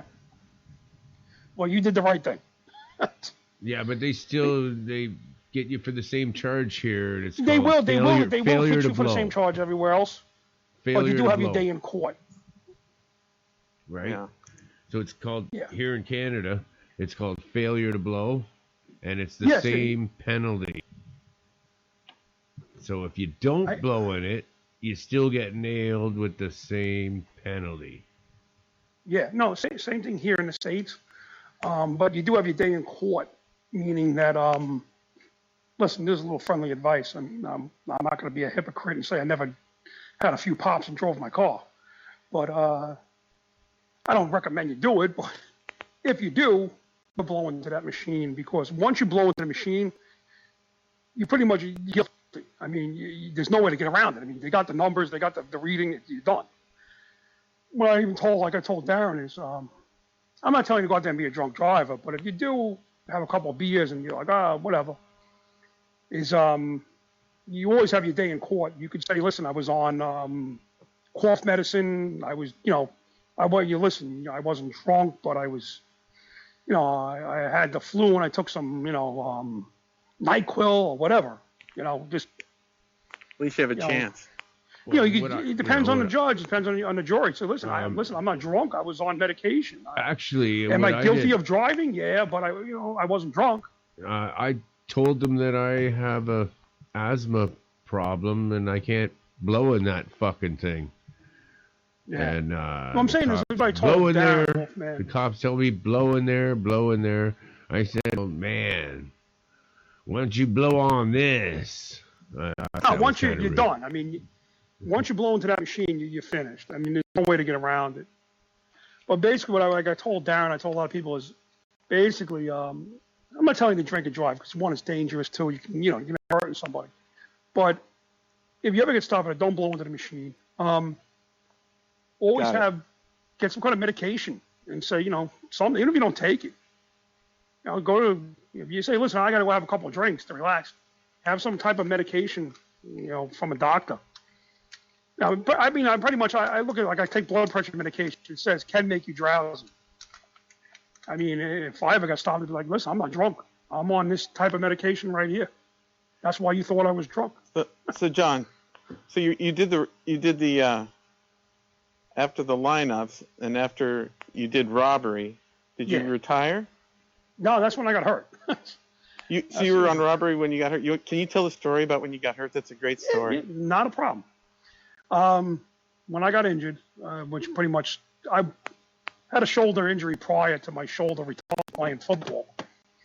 Really what happened was me and my partner were out. We were interviewing somebody for a robbery, a home invasion robbery, and we were on the border of our area, and the precinct next to ours was in a chase for a carjacking. So they're putting over a description of a guy for a carjack, and where they were chasing him, we were literally right down the road from it. So I'm like, wow, they're pretty close. They were like, putting over the description of the guy and chasing. You can hear on the radio. I'm like, we're like right around the block. So we tell the lady, we'll be right back. We jump in our, it's an unmarked police car. We whip around the corner. And with that, I see the guy go from one backyard, he runs out of a front yard and runs into a backyard. I'm like, that's got to be the fucking dude right there. So my partner's driving. I jump out of the car. I'm like, go around. There's like a common driveway. You guys like strip housing. It's a common driveway that behind like houses that are all connected. He made it through somehow. In that, so basically, each house has like a small one-car garage behind them. Now, mind you, this is like something like Boys in the Hood. Ever see like the crap-looking just abandoned cars? It's a real dump. I'm back there, and I'm wearing like the typical NYPD detective outfit. Taka is a shirt. What kind of shoes did you have? Like. I'm having trouble with black shoes, I guess. I'm having a little trouble with Skype now. All of a sudden, you didn't move, did you? I went downstairs in my house to. Yeah, can you go back up? It should be. No, they're all sleeping upstairs. Oh shit! Yeah, we're starting to lose you all of a sudden. I was cutting it out for a sec, but I think it's okay now. Yeah. You good now? Sounds good now. I'm closer to the router. Okay. Yeah, are you on Wi-Fi? Yeah. Okay. All right, so basically, I end up seeing this guy, right? I end up I see that he's on top of one of the garages. So I make my way up there, and he goes from one to the next one. So I chase him. When I got too near him, I grab him, and I'm like, I grab this guy, young guy, probably like 17, 18-year-old guy. I grab him, and now my partner's coming up there, and now I'm calling on the radio, we got him. And when I went to go grab him and cuff him, walked through the roof of the garage. And mind you, it's probably about 8 feet, not even that, good, yeah, probably about 8-foot ceiling. And we fell, boom, right down to the concrete. So, did you land on him at least? We all just, it was like a slow crash through the roof. We slid down through the, boom, we slid. So, I remember rolling around with him, and then more cops come. We got him. I get up, and I'm like, shit, my shoulder popped out. So I pop it back in, right? Because I've done it a couple of times. Yeah, I have to do that a couple times. So, how did you take him down? I popped my shoulder back in. I'm walking on basically just grab him. Just grab him. How did you, what moves did you use? What moves did I use? Basically like a big bear hug, and I pulled him to the ground. Oh, man. And we just ended up going through the roof and hitting the ground. And, did he get hurt? He got a couple of scratches, yeah. Oh, I hope he didn't get hurt. Didn't you hurt him good? Nah, he was young. He was a young cat, dude. He was ready to go, You didn't put no karate chops on him or nothing? Nah, man. I was 38 at the time. This guy was probably about 18, so he was good. He was good to go. I'm not saying when the other guys got there, they didn't give him a good ass kicking, but he ended up getting called. He's going. It's not even my arrest. So I remember later on, I'm like, my shoulder's killing me. My shoulder hurts. I'm pissed off because I can't find my shoe. I'm walking around in my sock, one shoe. I go back to the precinct. I got one shoe. I look like a jerk off. Right. So I ended up going back there. And the funny thing is, Darren, is I ended up having somebody surrendered themselves that night. So I was in pain, and this person surrendered himself to be arrested. For one of your one of my cases. One day you didn't want overtime. I basically, after that, I'm like, shoulder's killing me. I go to the hospital. They check it out. They're like, it's a sprain. Whatever. Back to the precinct. I think I'm going to leave and go home. And here comes this guy. He surrenders himself. So my arm's in a sling, and I end up spending the whole night there processing this arrest. Right? For a robbery. Yeah, well, he basically robbed his girlfriend. He smacked her and took her stuff, and he surrendered himself. So basically what happens is the squad detectives will push that to us, even though it's a domestic violence thing. Well, the first thing they ask, because they got so many cases too, they're like, did he take anything when you broke up and he smacked you? Did he take it? Well, yeah, he took my chain. He took my, whatever, my record albums. Well, then it's a robbery. Yeah. So this fool comes in, he surrenders himself. I'm like, all right, great. So here I am. My arm's in a sling. I might have to arrest him the whole night. So I go home that night. My wife's a nurse. I go home that night, and I'm like, dude, I am in pain. I'm like, I can't take this pain anymore. Right? I'm like, my arm's hurt. So the next day I go to work. I'm like, listen, I got to go sick. I got to call, basically what they do is you in the NYPD have unlimited sick. So you go sick. So I'm going line of duty injury from yesterday. I'm sick. So I leave, I go home, and I go see the department doctor a couple of days later. He tells me, looks at my shoulder, tells me, take a couple of weeks off. So I take a couple of weeks off. Still hurts. I mean, a lot. Yeah. So I'm like, this something, this isn't normal, right? I go back to the department doctor. They tell me, okay, we'll give you approval to get an MRI done. Go get an MRI. So I got the right done. They're like, well, you tore your labrum, you rotator cuff, pretty bad. I'm like, okay. Make a long story short, I go see an orthopedic surgeon, tells me I need to have surgery. I have surgery done on, the city pays for the surgery. They put 5 screws in my arm, a couple of wires, put it back together. And basically now everybody at work's telling me, you hit the Irish lottery. You hit the Irish lottery. You're like, what? No, I knew what it was. I knew what Okay. it's called 3/4. I knew what it meant. Okay, So guys, basically, we're coming up to the bottom of the hour here, so I'm gonna put a couple Excellent. songs, and you guys can have a break for a sec. Sound good? 10-4. Yeah, I gotta go to bed soon. Yeah. You gotta go to Can you bed do soon. Can you do another half hour, or do you want to do 15 more minutes? Yeah, I could go another 15. It's fine. Okay. Okay. You got 10 minutes break. I'm gonna put 2 songs on. All right, 10-4. All right. You This got is it, gonna brother. be good. All right, rock Can I and sing the roll Canadian with national the anthem? Wolfman. Oh, Thanks for being here Canada. tonight. Yeah, Oh, baby. man, native.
a challenge that I can't ignore, and I'm recalling that we've said all you're saying before.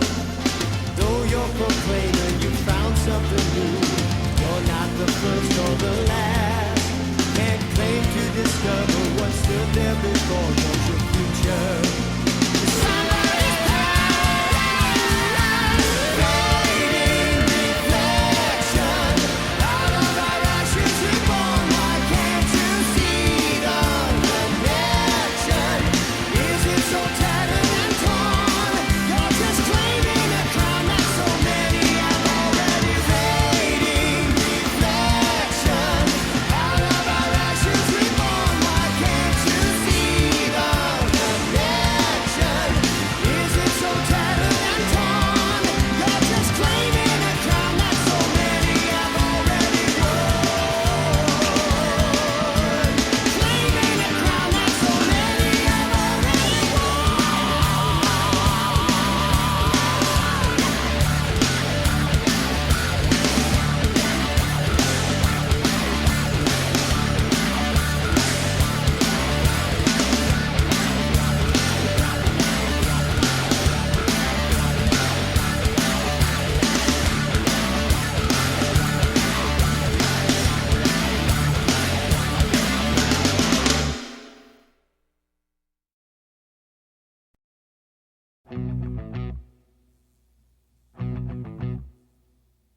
fighting battles here on the streets, growing stronger every night that they meet.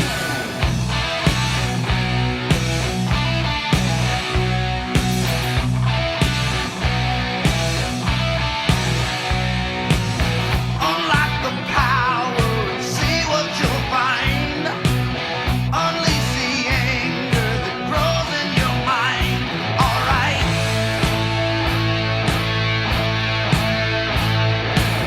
Reach for the answer, it's gone in a glance.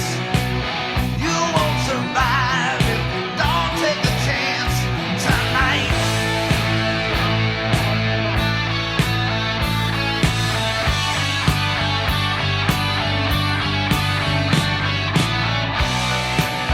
Silent soldiers fighting battles here on the streets, growing stronger every night that they meet.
Silent soldiers fighting battles here on the streets, growing stronger every night that they meet. Silent soldiers fighting battles here on the streets, growing stronger every night that they meet.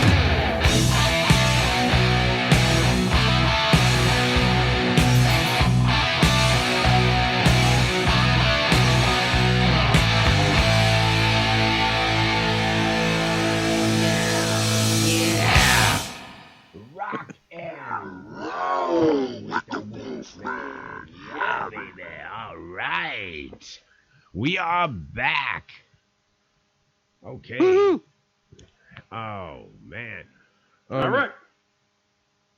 You is fell through. such a you hurt your sensitive shoulder. topic, though, you know. Hurt my shoulder.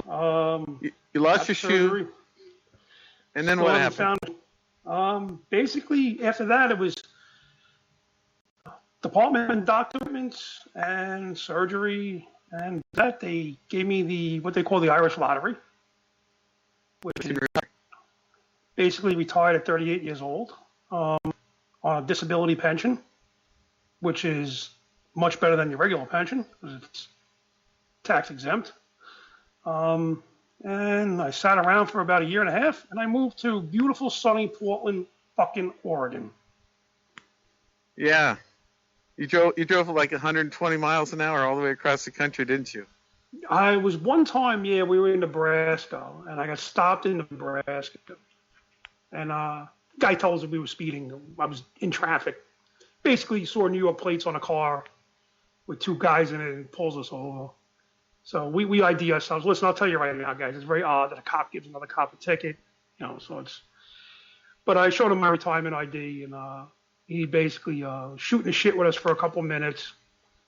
And some cop in Nebraska, and he's like, "Yeah, listen, man." I said, "Listen, we're driving to Oregon and BSing on the side of the highway." He tells us, "Yeah, listen, man, I patrol from here to mile marker, whatever, 120." He goes, "You guys are good for the next 90 miles, so you can open it up." That's great. Basically, it's in the middle of corn husker country, and he's like, "Yeah," I goes, "I cover this stretch of highway. So you guys can you can go over 55. You know what I mean?" I'm like, "Yeah, no problem." So my little niece cranked that sucker up as fast as it'll go. Mind you, guys, if I ever listen, driving across the country, if you take that middle route. Have you ever seen any kind of UFOs, can I ask you, in the years you were on the police force? Or anybody on your force. Great, strange things. I never did. I'm not going to say there isn't any, but I never did. I mean, mind you, like New York City's, I've seen a lot of people that might be fucking aliens. Oh, yeah. Fucking right. I can imagine. There's some weird people out there. I'm not. Listen, I'm never. What's the funniest thing that you ever seen when you were in the police force? I can tell you some. You want to know something weird? I'll tell you something weird. All right, listen to this. This is before 9/11. All right, I told Darren this story. I'm working. I'm in the gun unit, right? So basically, it's 4th of July, and from all my Canadian friends, that's the time we took independence from the Queen. That you guys still celebrate. So I'm working on 4th of July. So basically 4th of July is like nobody wants to work. So my boss, my sergeant's like, "Hey, John, if you work the day shift with me, we're gonna cover patrol, meaning we're gonna be like the patrol sergeant vehicle on the road for patrol. And we'll get out of here at 3 o'clock in the afternoon, and you can, it's 4th of July, everybody, nothing really happens during the day. At night is when Americans blow shit up, drink, and, hurt themselves." So basically I had a party to go to that night. I'm like, great. I'll work the day shift with you. I won't get involved. You're driving the sergeant, so you don't have to worry about getting involved in an arrest or anything like that. So I'm working with the sergeant, and mind you, we're working right by JFK Airport. So we get a call from a patrol car, saying that they found a body in the woods by the airport. So now they need the sergeant to come over. So me and my boss roll over there. And basically, it's like a dirt road adjacent to the airport. And it's like a wooded area. And taxi drivers go there to sleep and hang out. And basically, taxi driver gets out of his car and go take a piss. He smells something in the woods, and he finds a body that's like half burnt in the woods. So we roll up. We get there. We're looking at the body, and we're like, "Oh, that's a partly decomposed, burnt up body." You can see it was half burnt, half not burnt. A little bloated because it's been there for about a day or two. So, think somebody was trying to cook him and eat him? No, somebody just... the story gets a little stranger. So here he is, he's dead. He's face first on the ground. He's burnt up, his clothes partially burnt off. You can see like the flesh of his back of his head. He's face first in the muck, right? So it's like a swamp area a little bit. So now we got to call, medical examiner, emergency service guys, like the SWAT guys. They come, and I'm standing there with the patrol guys that found the body, and the medical examiner flips him over, and all of his lower extremities and his intestines are hanging out, and basically his cock and balls are missing. Been cut away. You can see it's been cut away. Oh, so I'm like, somebody ate that shit. No, it gets even weirder. Nobody ate the body. Wolfman would have ate that shit, wouldn't you, Wolfman? So. Is that yuck? He's cut away. Is. So. Basically, we're looking at this now like, wow, he really pissed somebody to fuck off because they cut his balls off and his nuts. Cut his nuts and his cock off. So now we call for a cadaver dog to show up. Now, mind you guys, it's 4th of July, so we're on a skeleton crew. Nobody works 4th of July. So we have to call a cadaver dog from a county, which is about 40 miles away from New York City. The only one working. Wait a minute. A skeleton crew. Does that mean like you guys were like on Halloween trick or treating? Yeah. We're wearing trick or treating outfits. It's a big tradition. On the 4th of July. It's a big tradition in America. My Canadian friend to wear a Halloween costume on 4th of July. But so, make a long story short, cadaver dog shows up. I'm walking with the officer with the cadaver dog. The dog starts pulling him down this dirt road. You were looking for the penis, right? Weren't you? We were looking for the rest of his body, yeah. Okay. So the dog starts pulling us down the street, down this dirt road. Now there's telephone poles, light poles, along the side of the road. Yeah. And I can see at the bottom of the pole is all burnt, like the grass area is all burnt. So we get down there, and there, nailed to the pole, is a very large fucking penis, and his nuts nailed to the telephone pole, burnt. So I call the ME over, and the ME goes, well, I can't tell you right now. He goes, but I'd have to safe to say that belongs to the guy down the road. So You probably cheated on someone. Nah, you know what it was? It's a big Haitian and Jamaican area. So basically what I was told later on by Intel guys is that if you, in like Haitian and there's voodoo, you cut away, like if you cut up someone's eyes before you kill them, they'll be blind in Hades. They'll be blind in hell. So basically they cut his balls and his cock off while he was alive prior to him being murdered. So when he dies... Yeah. He can't get no 32 virgins. Fuck him, right? He's got no cock and balls for his death. Heaven. You know, he can't go to heaven with balls. So they basically cut away his balls and his cock and nailed him to a pole and lit him on fire. And then put a bullet in his head and dumped him in the woods. But it's some Jamaican or... And tell him about the picture. Oh, I took pictures of it. I just bought a thing, my thumb up, like, he's smiling. Wait a minute. You took a picture like a selfie by the balls with your thumbs up, like, hey. Yeah. I brought it to the party because people always, friends would ask me, what happened at work today? I'm like, dude, you're not going to believe this, but I got a Polaroid of it. I took a picture of me with the measuring tape. Yeah. The crime scene tape, and me holding it up like this with a smile, like, yeah. Fucking A, dude. That's so badass. So it was definitely a good party thing. Fuck yeah. Pull it out every party. Pull it out every party.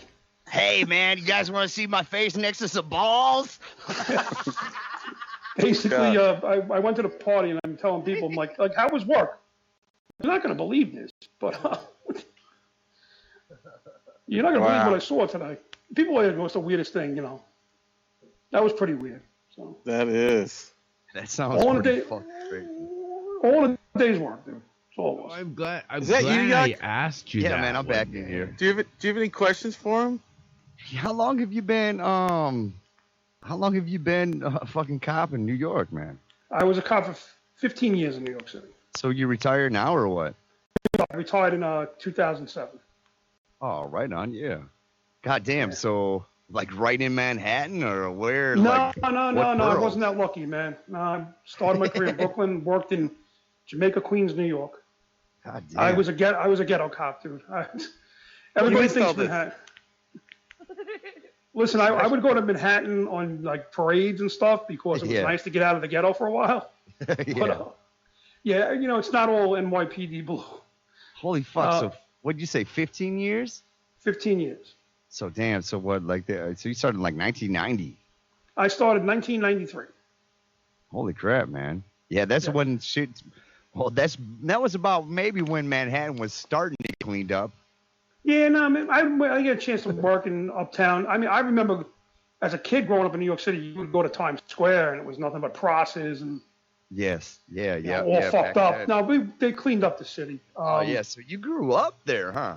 No, we used to take the train in New York City. You know, well, yeah, I mean, you grew up in New York State around that area, right? Well, I was born in Brooklyn, and I moved out to the island when I was in Long Island. So the city was our little playground. We would pop in there every once in a while. Fuck yeah, man! If I was out there, and I see we're about the same age. You might be like 5 years older than me, but I know if I was going up there, I'd be dipping over to see some prostitutes too, dude. Yeah, see us over here. All we had to do is like sneak a fucking look at a Playboy, maybe rip a page out of our father's magazine, so you don't know. New York City was a trip, you know. But like I said, I grew up on Long Island, so we were big like beach people, you know. So. Actually, I grew up with a buddy that moved here. He actually moved to Green Bay from Long Island. Probably 93, right around that time. In high school, Yeah, man, I've been out there a bunch of times. Probably like 5-6 times. I've been to Long Island. I've been to Brooklyn a few times. Yeah, no, it's definitely, I want Darren to go. It's a cool place. New York's a trip. I mean, it's a tough place to make a living. It's quick paced. It's gotta hustle, there's no doubt about it. You gotta hustle. You're good if you go out to Manhattan. I brought my son out there. He was in 4th grade, maybe 3rd grade. Went out to Manhattan and stayed like a week. Yeah, no, listen, New York City is a great city. There's no doubt about it. There's always something to do. There's always something going on. Like I said, we came out. We went out there, Wolfman, and fucking shot a video, and we did it all bootleg in Central Park. Oh, you're being filmed. I know, right? Like the cops came and they waited until we were done with our shot, and they're like, "You got to get off this rock." Exactly.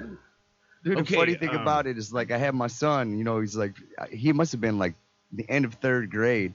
Yeah. And I gave him like the little Polaroid, and I'm like, just film whatever.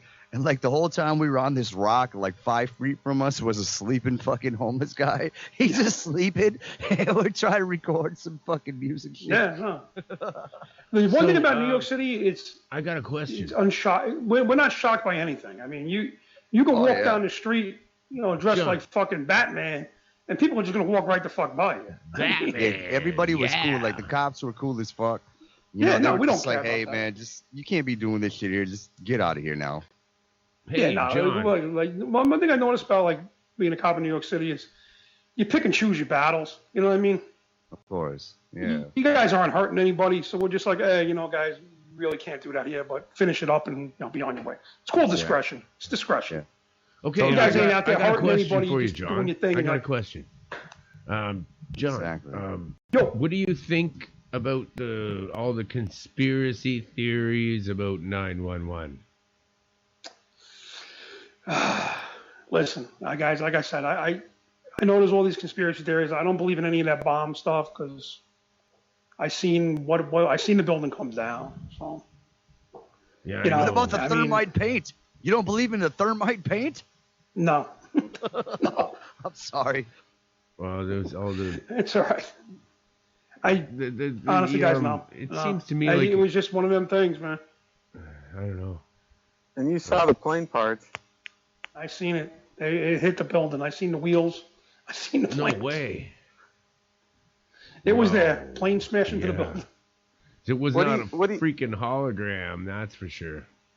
Get the fuck out of here. Do you really believe that, Wolfman? No. Okay. It really the thermite stuff, there is some evidence of some sort of maybe a controlled demolition.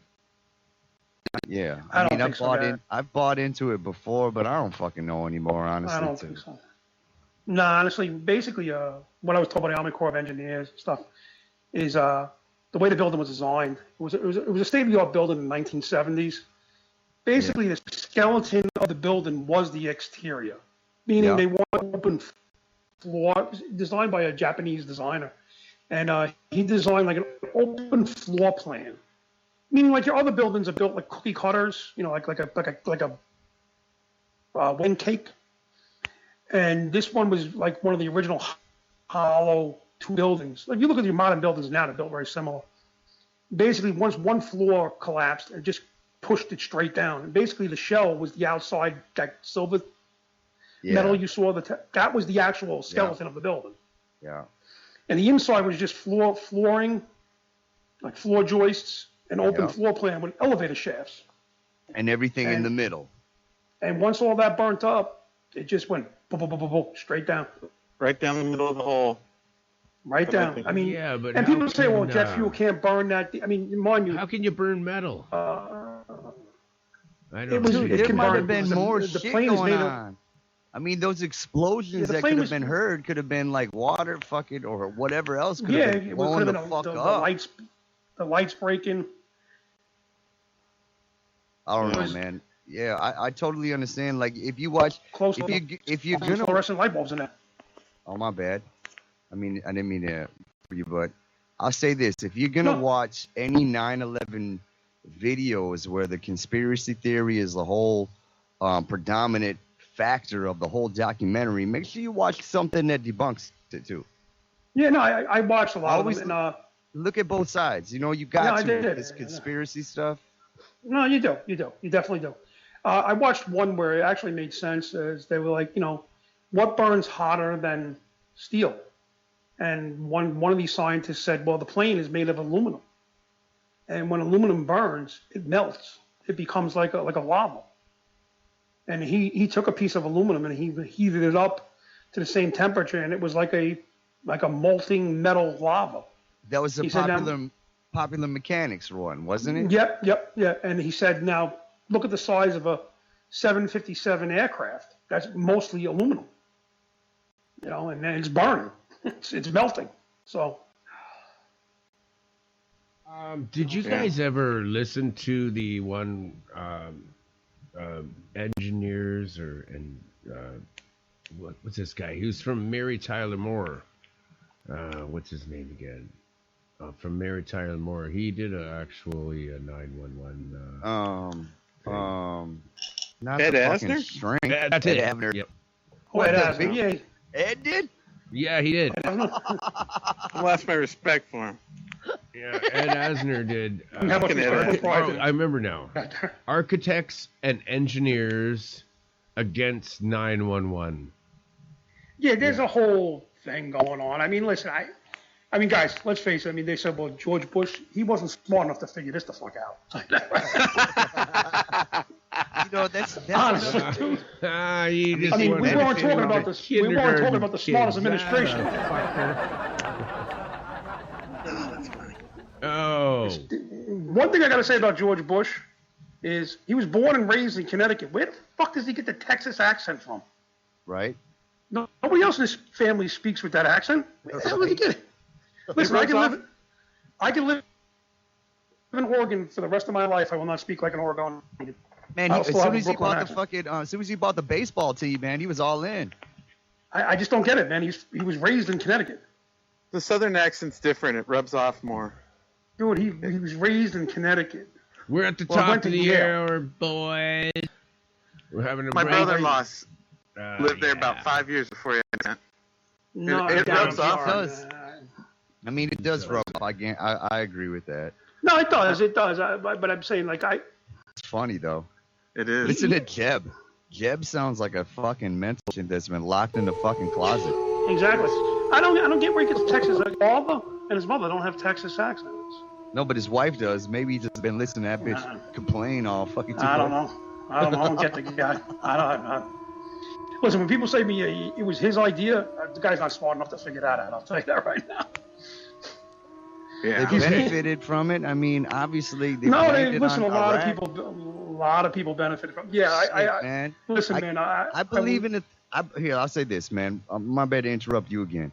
No problem. But I believe, thank you. I believe fucking that, a lot of shit that came out afterward where it was like, how could we blame it on Iraq? How can we blame it on Iraq? I agree with you. I agree with that shit. They were like, you know what? We can fucking bank right now.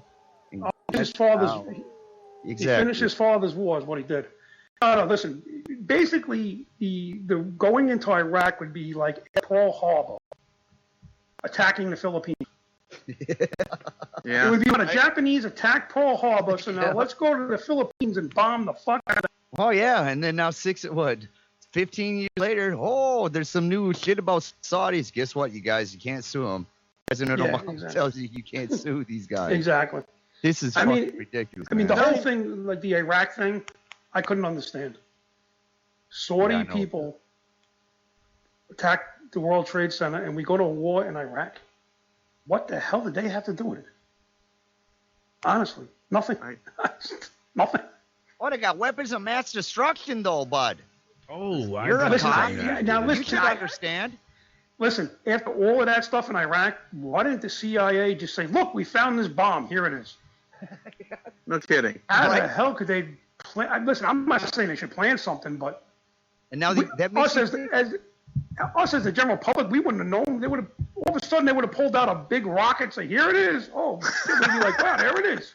Yeah, exactly. If they pulled off the whole mass conspiracy by bringing the towers down, why didn't they put a bomb? Exactly. Or just put a real one there and say, "Look, we just." Exactly, right? Would you have known? We would have been like, "Holy shit, there it was." Yeah, I mean, especially when it comes to because like the UN was really involved. They're sure there's really weapons of mass destruction, and the UN is the one around her involved with the New World Order. They would have been planning them motherfuckers too. Exactly, I agree. Listen, I'm not saying he was a good guy. No doubt. What's up? I'm not saying he's a good guy, but John, what do you think of the modern situation with the police now, with all the Black Lives Matter? The thing now, what it is, Darren, I explained this to you before in the past. There's it's a social media thing that's going out there. Like it's just a cool thing to be involved. And I totally understand like some areas about police brutality. It's true, it happens. It does happen. What a nationwide problem with it, I don't see it. Especially coming from the NYPD, which is a very diverse police department, I just don't see it. But what I think now is a lot of it has to do with, like I explained this once to you, Darren, it's a lot with the video cameras, a lot of the stuff. I mean, where on both sides, where the police are afraid to do their job. I see it downtown Portland now. They don't want to enter. But basically, like I told Darren, you have to put your hands on people. Meaning, if you got a bad gun robbery or something, who did a really bad crime, you have to reach and grab him and arrest him. You can't rely on tasers and waters and get down and mind you, do I think it's the right thing to do? I do believe it's the right thing to do because, let's face it, I think that now police are afraid to get involved with a little hand-to-hand arrest. Meaning, sometimes a bad guy needs to be taken down. And if you're afraid to put your hands on somebody, you're on the wrong job. I mean, you're going to get into fights. I mean, that's the name of the game. It's, the good guy, bad guy thing. Oh, I got something to say.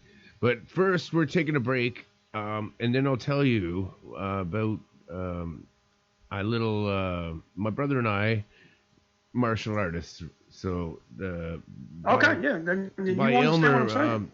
The police college, the bar where they go to, they asked my brother and I to actually bounce the cops. Yeah. But basically, Yeah, we're gonna have a break. I'm gonna play a song, and we'll be right back. Okay. You can have. You got it. Okay. Here we go.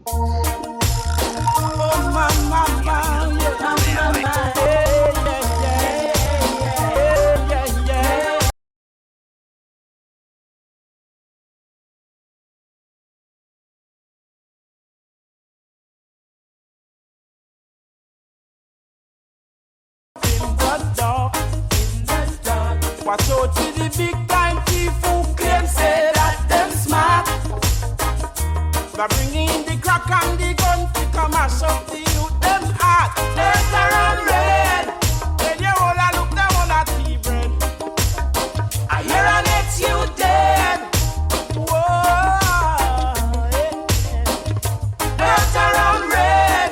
When you all a sick down on a tea bread. I hear an ex you dead. Yeah. Watch it. Mark of the beast are coming and a sneaking under man feet. Under man feet. A revelation time, check the signs of the time. You know feel the heat.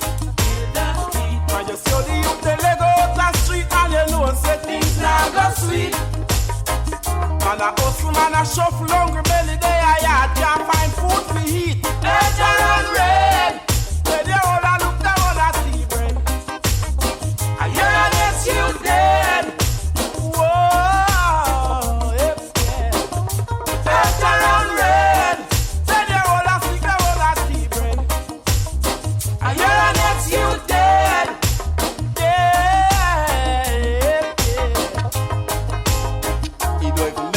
You tell the man them put down the gun. Back and turn your back and let the life calm down. These are the time we should have some fun. Give thanks to Jack as the man soon come. If you make no sense, you tell the man them let your politics. Back and turn your back and let the man get tricked. Mama, let around red. When you all a look down on a TV, I hear next you dead. Whoa.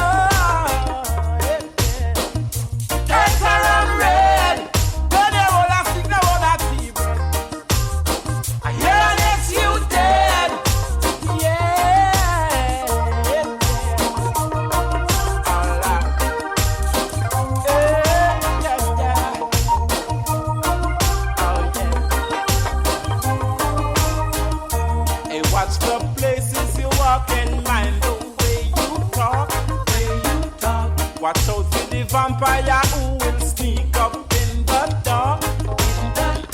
Watch out for the big time crook who claim say that them smart. But I bring in the crack and the gun to come mash up the youth them heart. Later on red, when you all a look them on that TV. I hear an ex you dead. Whoa. Later on red.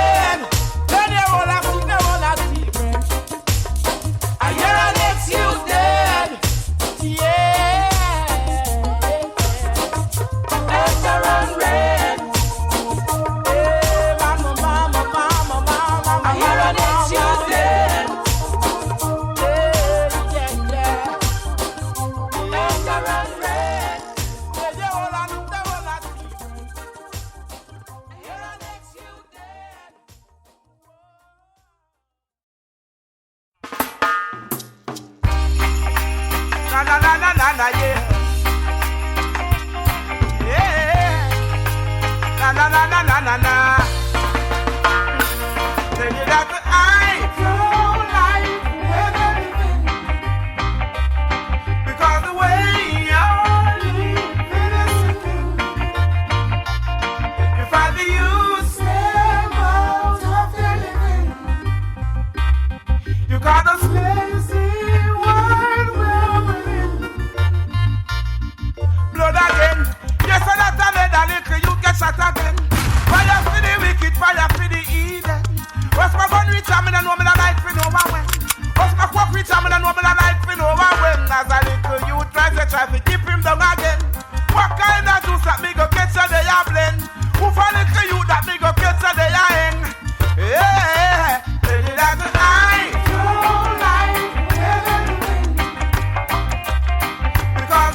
dig that.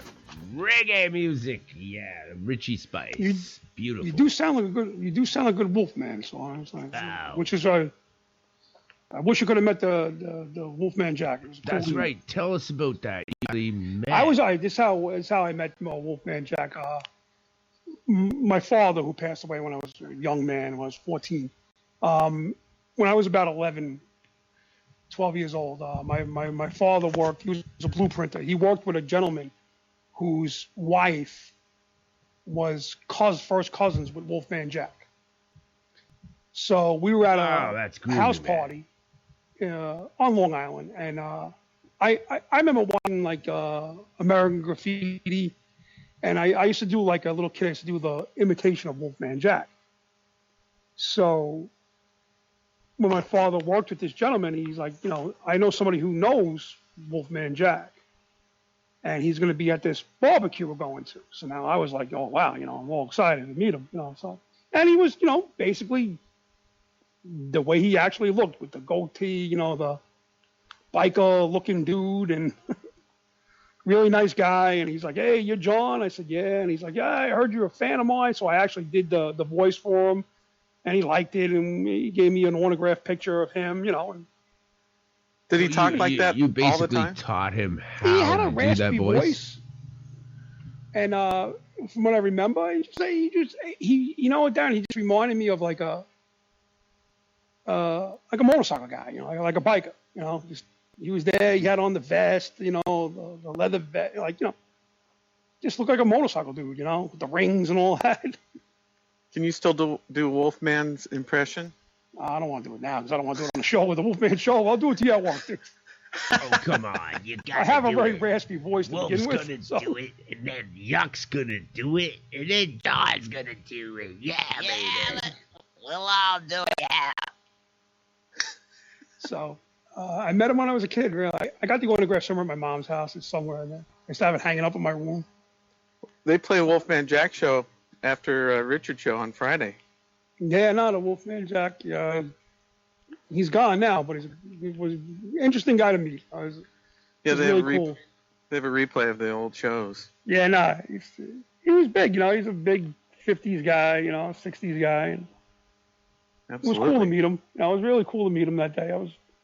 I had a friend that he said one of his best friends said that Kenny Rogers was his uncle, and they would always go, "Oh, bullshit, bullshit," and he for years he just Kenny Rogers is my uncle, and then all of a sudden he got a call. He goes, "Hey, my uncle's over here. I want to prove to you he's my uncle."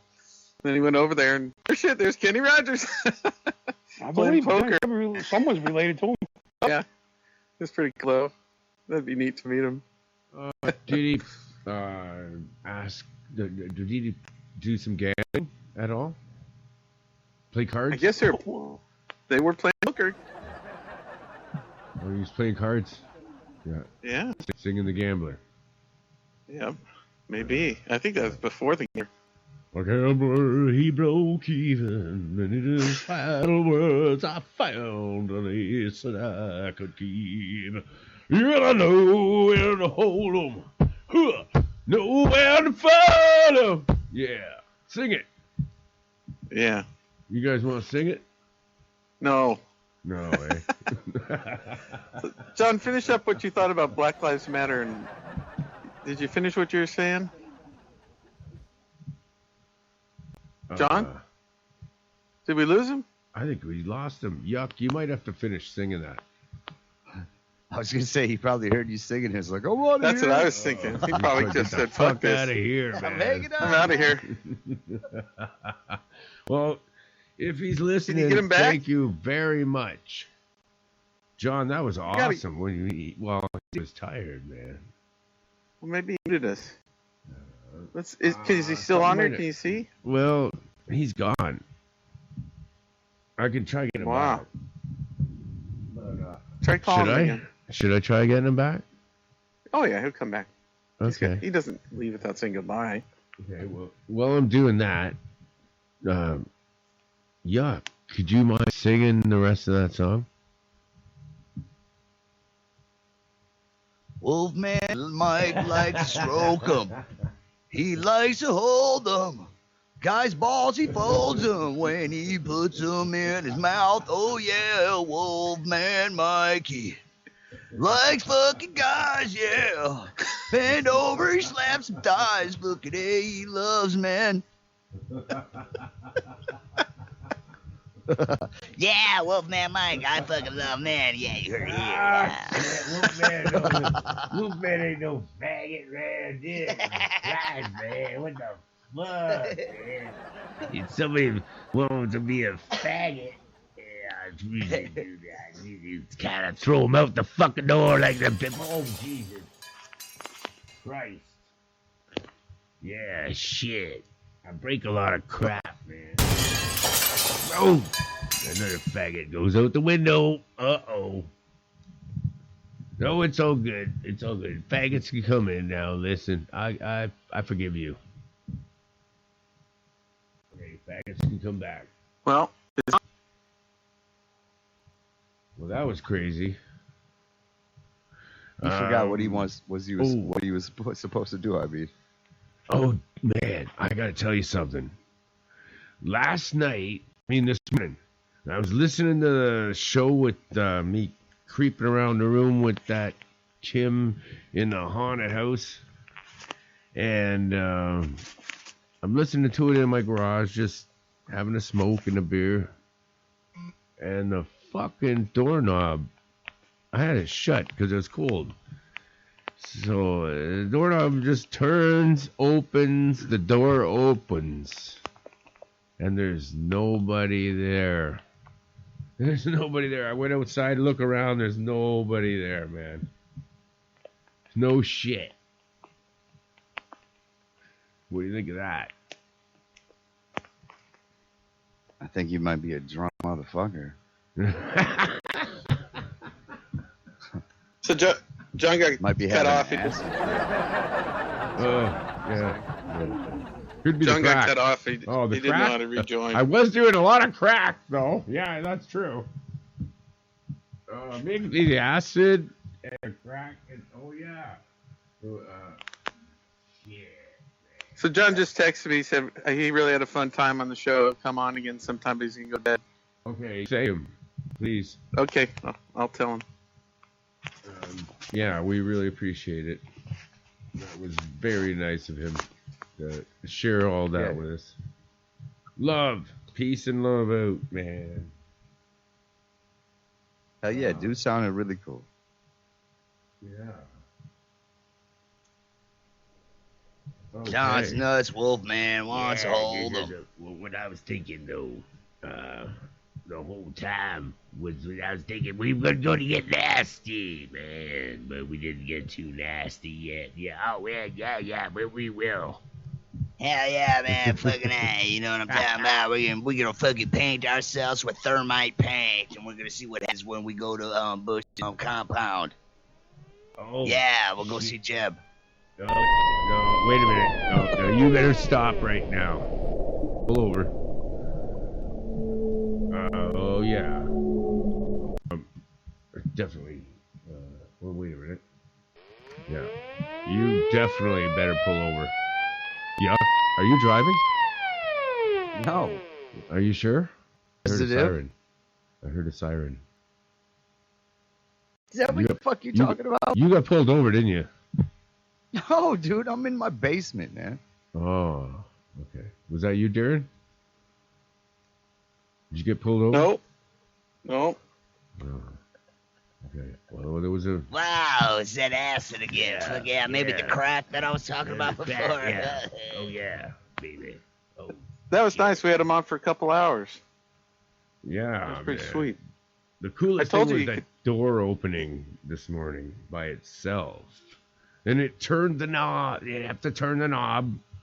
And the fucking door opens. There's nobody there. I went outside over the door. There's nobody. There's nobody there. That happened to me the other day. I was in the bathroom. The door opened.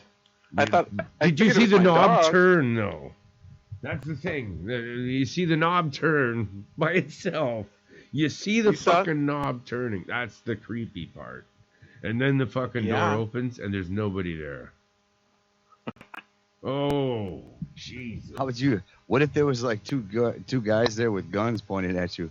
Oh, that's what I was expecting. I'd probably have been less scared to see that. You would have been scared to see two guys with guns. I'd rather see that nobody. than nothing. Man, I I'm don't having know. Vietnam flashbacks, and I've never been to Vietnam. I'm Wolfman Mike. Or some I'm sorry. like, cartoon rabbit or something. Yeah, that would be cool, but nothing. Hey, Darren, you ever been robbed by gunpoint? Like Puff the Magic Dragon? Anything. Me? No. John got robbed at work. He had a great story. I'll tell his story. A guy came up to him and told him to give him his wallet, and he turned around and he goes, "Get the fuck out of here." What, he didn't have his, he wasn't in uniform or what? Yeah, he's a security guard. He works with me. He goes, he goes, "Get the fuck out of here before." Oh, so you know him like personally, huh? Yeah. Oh, that's cool. Yeah, dude is cool as fuck, man. I would love to hear more stories from him. Oh, you got to hear the beginning of the show. It's great. Hey, I'll go Good back one. on this. Definitely. Yeah, get the fuck out of here. Yeah. He never got bitten in the nuts by a guy on PCP though, has he? I don't think so. No. Who was the dude that said that? The ex-CIA agent that ended up committing suicide? Come on, man. He ended All up this exposing a bunch of shit. basalt shit, man. Hillary killed him? Hillary probably killed him. So, yeah, man, I committed suicide. 2 shotgun blasts to the back of my head. Hey, who are we talking to that said about that the bath salt zombies wasn't really bath salts? Do you remember that? I think it was yesterday or the show. the Somebody was Flocka? talking about that, man. You hear motherfuckers, they be like swallowing seeds now. It's supposed to make them trip. Oh, they're getting all sorts of stuff. All these new Man. chemicals. They're having so many more drugs, designer drugs, thousands of them. Fuck, man, no more huffing Glade and sniffing rubber cement like when we were kids. Jesus. Oh, Yeah, it's I just remember now. out. It was Kim. Kim, she told me that it was not. It's not that. It has to do with something else. Mind control and shit, and the government and frequencies they're sending to you. They can make you do anything they want. Get right in your head. They can fucking send frequencies to your fucking brain, man. Yeah. Wolfman, are you having all the clown sightings up there that they're making a big deal? Oh, on they were talking about social- clowns. That's stupid too, man. That's another part of their programming. They fucking just whatever they want just plug to you, man. run. I think They could it's- focus in on anything. The press could focus in on any one thing and make it sound like it's happening all over the place. as long as it scares the fuck out of you. That's Yeah, what as long as the- it you know what I mean. makes people interested. Then all of Yeah. a sudden they'll grab every clown sighting and then they'll make it's like a self-perpetuating wave. Oh, Yeah. Last year it was Ebola virus. This year it's the fucking clowns. Yeah, or cop shootings or Black Lives Matter shootings or whatever they want to do, whatever they want to focus on, they'll make it seem like it's an epidemic of it. Zika. I don't know anyone that has Zika. I'm so sick of hearing about Zika because of some certain radio host, but we're not going to mention that. Who? Okay. Never mind. I would break a rule on my show. Remember, there's 3 rules. There's no talking about other shows. No, don't bad talk about other radio hosts or shows or anything paranormal. And you have to have at least 2 drinks. You got to at least swear once. That's more than Fuck, that's 3. a lot of rules. Yeah, I was gonna say, did you say 3 rules? That's it. That's 3. That's 3. And mute your fucking mic when you're not talking. All right, now that's 6. Okay. And then fuck yourself with your finger a little bit while you're talking. Yeah, I'm Wolfman Yuck. I fuck myself with my finger.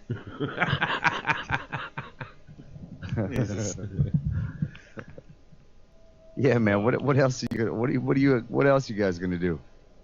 We could do magic. If people want to call in, it'd be cool. I'll do it. Some fucking tarot readings. We got half an hour. Do you guys know if Heather's show is going on? Or what's going on? I think Yuck's gonna take over that. Huh? I taking over? Yeah, I suggested to Keith either Yuck Nasty or Michael O. Yep, you did. Maybe he'll call you. Wait a minute. What are you talking about? Take over what show? I suggested that you take over Midnight in the Desert. Midnight in the Desert.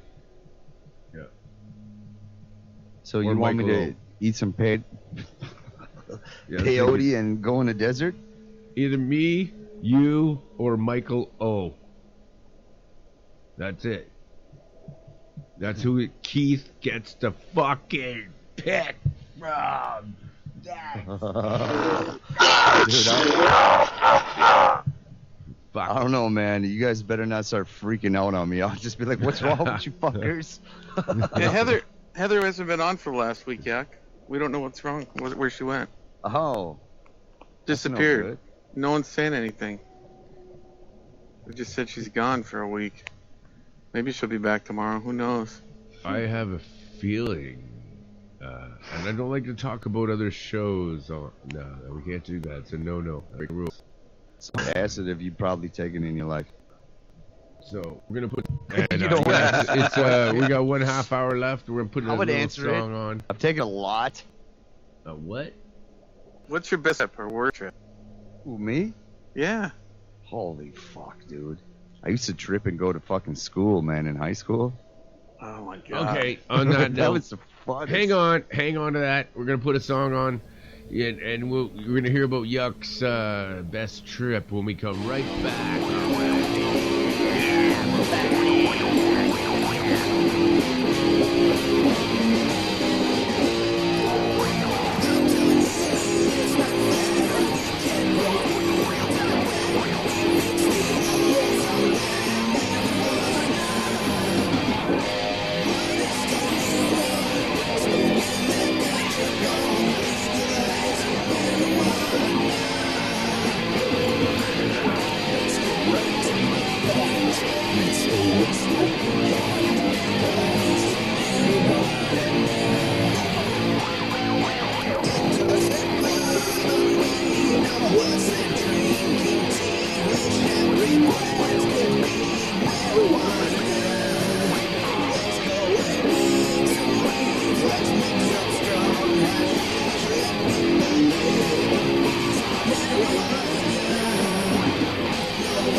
Dig it. We're back on. You're back on with Darren and Nasty. How you doing? This is Monster Castle Paranormal Radio, baby. Yeah!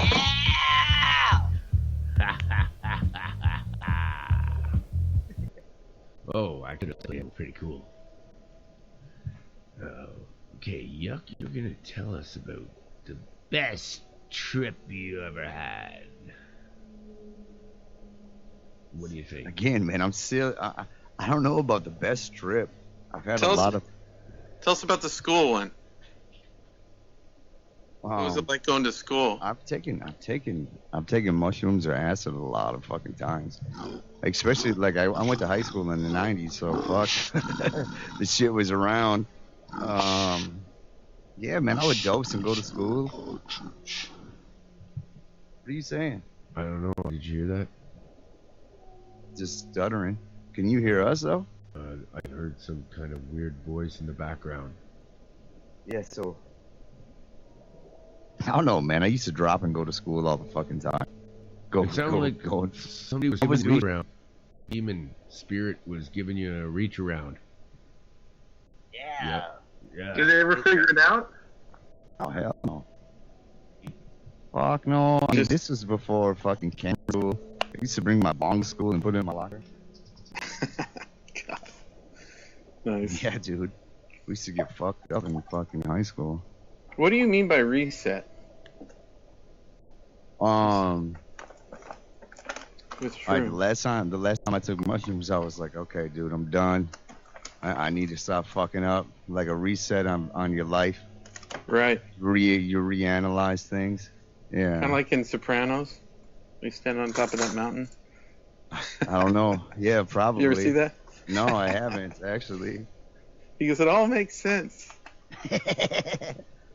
I mean, that was a long time ago. Fuck, man. It's been more than like 10 years since I did that shit. But yeah. Back when I was a kid, I do it all the fucking time.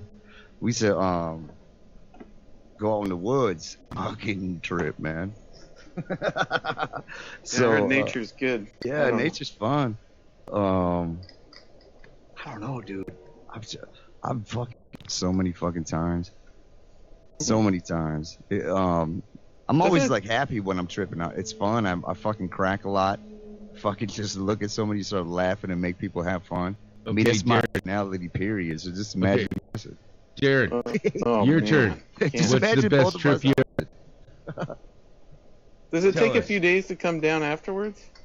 No, you never done? No. Oh, he's like, no. Oh, you never. I was going to say, No, what about Jared, No. mushrooms? No, hell no. You never dude. had a Fucking trip. Hours? No. I've had a clean life. Oh, man. When I was on I like- mushrooms one time, I actually was able to take the like I was going. Okay, this is hard to explain. I was putting my feet across the carpet and making static electricity, and then I was able to absorb electricity through the air, and like a capacitor, and then I just so much I was able to actually shoot fucking electrical like lightning off my fingertips. See, I've never been like that ever. And I've fucking eaten and taken. It's always been a good body buzz. It's always been like laughing. I mean, honestly, like you're resting, like damn, you can see the molecules moving around. Oh, I mean, know, I guarantee you, like that will happen. But I've never been dude. like, man, I'm flying. Oh! Well, yeah, you know what I'm saying? It's true because I actually have witnesses that saw me do it, and there was evidence the next day of the burned up things that I've destroyed. No doubt, man. I'm not doubting you. I'm just talking about myself. That's fucked. Well, maybe you though, tapped into something. I did. I mean, there's fucking people who drink ayahuasca or eat it or whatever the fuck, and they be going on some super journeys where the shaman takes them there and blah blah blah, and they talk to other people. Oh shit! I mean, next show coming up, I got a guy that's gonna tell us about real life X-Men from the military, superpowered human beings, real life X-Men.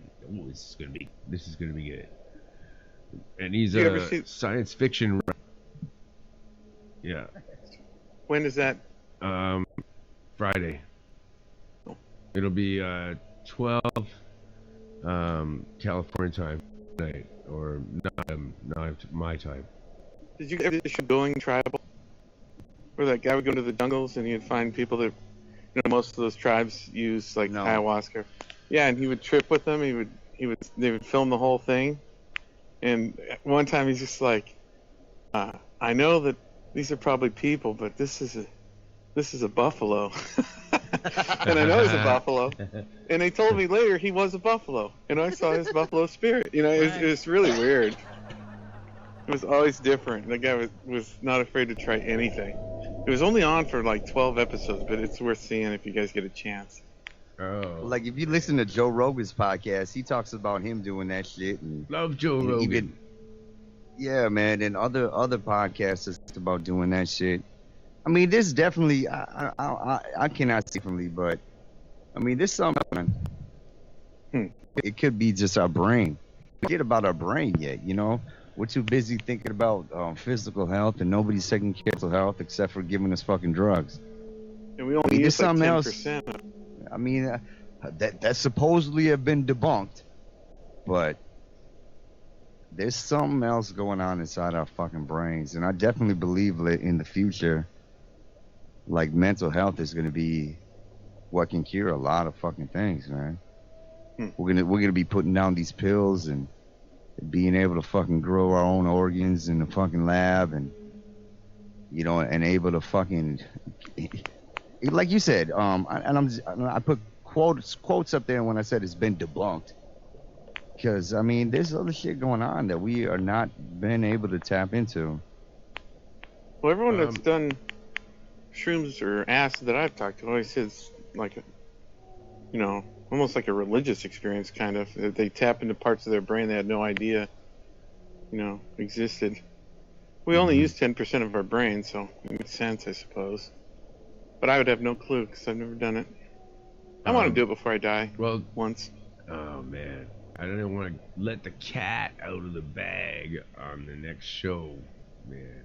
But I gotta say, these guys, they can move shit with their minds. They can do things you not fucking believe. Oh man, you're fucking done. If they want to take you out, you're done. You just be like a balloon. Thought. These are military guys? Yeah. For real? Yeah, man. Interesting. You really buy into that stuff?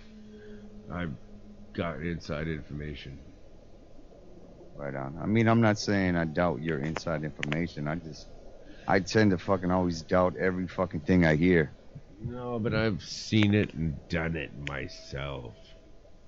I You know made you somebody can do pop this. before? Oh, I could do shit, man. He's like, I made this bitch pop by looking at her. She came all over the place. Yuck, nasty. Hey, I did it. Pop, baby. Yeah. She likes it, boy. Yeah, yo, baby. Oh, baby.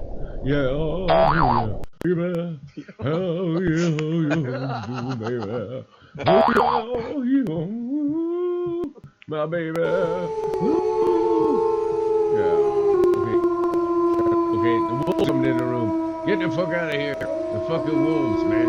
Fuck. Shit. Okay, they're gone. They're gone. Holy fuck. Over here. Fucking wolves. They're gone. Yuck, did you watch any of the debate? Yes. Oh. Yes, I did. And what did you think? You know, I'm not a big fan of Trump, but I fucking hate Hillary. And I will not be voting this year. Yeah. It's pretty much where I'm at, too. It's like a pile of shit. And a puddle of piss. Man, Hillary's a fucking crook, man. Oh, I know. Evil. And Trump is just like a little kid. He's like somebody that's lived in his own world his whole life. He's just spoiled brat, narcissistic. And, I hated watching him walk around the stage like like he's having a temper tantrum. Man. I guess people that listened to it thought he won, but the people that saw it and saw him kind of menacingly walking around really didn't like that. And he really needed the women. And he's just lost all of the women. It's like watching a puppet show. Well. Yeah. And it's so funny, like how everybody's up in arms over videotape of what he said. Yep. You know, on the bus. Yeah. Do you think? I mean, if you recorded everything that you ever said about anybody, do you think that Dude, I've said way worse shit on my podcast. I know. Or to your friends, and just like oh God.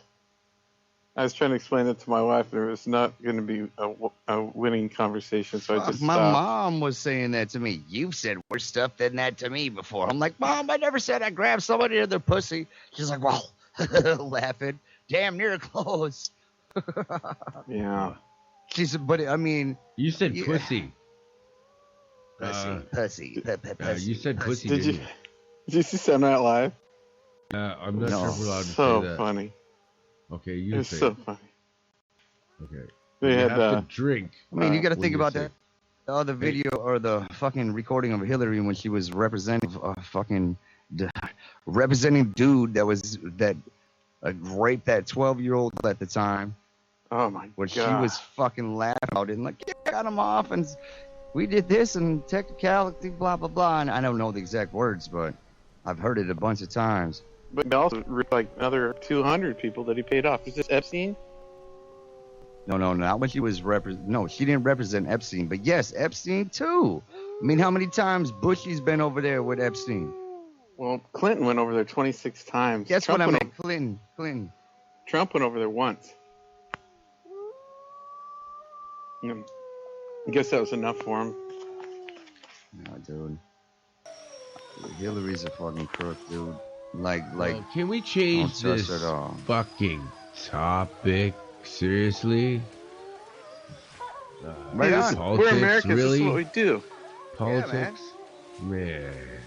Like, I'm going to end it with this.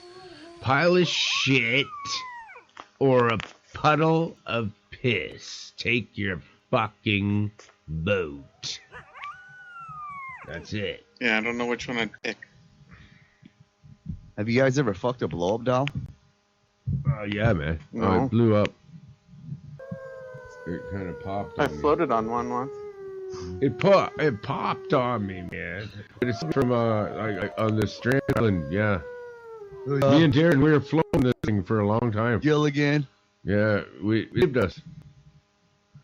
Darren and I had to swim and hold on to that fucking thing. And it had a hard on. Hey. Wolfman, tell the story about when you helped the cops. You never got to tell them that story about when you helped the cops with your martial arts skills out of the bar or whatever. Oh, I used to bounce the fucking cops, man. I did. Oh, you threw the cops out? I bounced the cops. Yeah. Oh, because they were really drunk? Yeah, they're students from the police college. And they went to this one bar, and my brother and I were martial artists in the area, so they hired us to actually bounce the cops.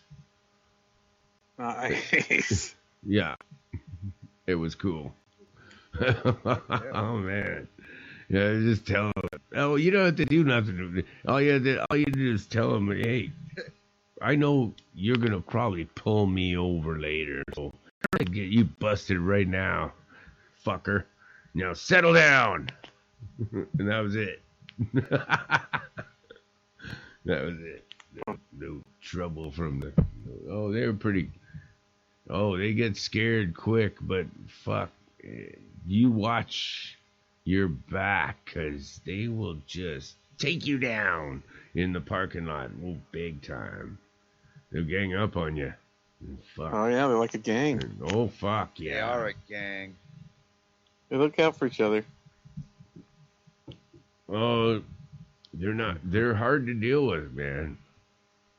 That's why they hired my crew. How you gonna? Because they were always in there? They're tough motherfuckers. I bet.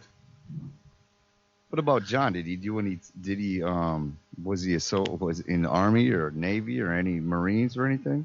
No, just hockey. But he's a badass. Right on. He never nothing gets him going, you know. Somebody would be freaking out and just be totally calm the whole time. Yep. No matter what's going on. Yep. Sounds like my fucking buddy, my co-host, Dogger Baby. Yeah. Yeah, he's a cool character no matter what's going on. My brother's still a badass. He can fucking still. I don't know if I could do it anymore. Oh, holy fuck, my brother's still a fucking badass. Holy shit. Lawrence? He's one tough motherfucker. Does he listen to the show ever? I hope so. I want to. He won't let me play his songs on here anymore, man. You have enough of them with just you, huh? Yeah. He's got some good ones, though. Shit. Maybe I should just do one, from his. We should, yeah, man. We should just do some songs steal together, one of his man. songs right now. Yeah, steal one of Lawrence's songs. Fuck that. Let's make our own. Oh, that sounds dark. Yeah, let's do it. Okay, I'm gonna find one. I'm gonna find one. Pick his best one. I'm gonna find. So you guys, how'd you meet Wolfman, Darren? It's through Richard Joe. He called in once when I called in, and then when you're on the show, like the other callers show up, and then I sent him a friend request, and then we just started talking. Yeah, much the same thing here. Yeah. We called in so they hung on both of us together. I'm like, yeah, we both thought we were still on the show with them. We're like, wait a minute. On and on? Yes, dude. That's hilarious. So we just fucking fucked around for like another hour.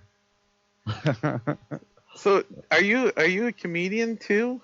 Like stand-up type or? No. I mean, I'm just a fucking goofball. I do a podcast though called Get in the Corner. Right. Okay. Yeah, so I mean, and is it once a week? Yeah, once a week, and then we post it up so you can download it and everything. Is it live ever? Yeah, live Wednesday nights. What time? 8 p.m. Central. Okay. So what, 6 on your time? Okay. I'll listen to it. We go on we're on MixLR. Yeah, I'll give you the link. I'll throw the link up here. Okay. Or it's just thecorner.live. I can't even see what's going on in Twitter right now, but there's nobody in my chat room on Spreaker. Nobody? No. Nobody. But they usually use 47 Talk, and I'm monitoring it because my phone's charging somewhere. But I found this song, yeah.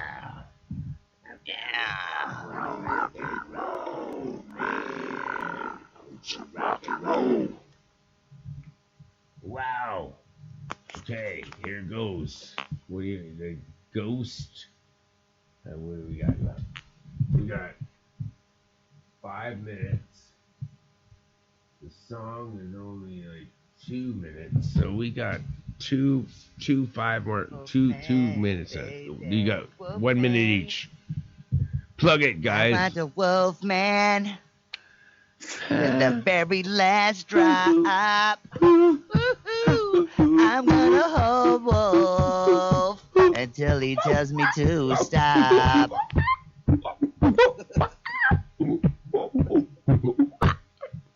Yeah. Dig it. I dig it. What do you gotta say, Darren? What? Darren, you got any last words? You got 2 minutes. I just want to hear Lawrence's song. Okay. All right. You played it already. Play it right fucking now. That's the tree.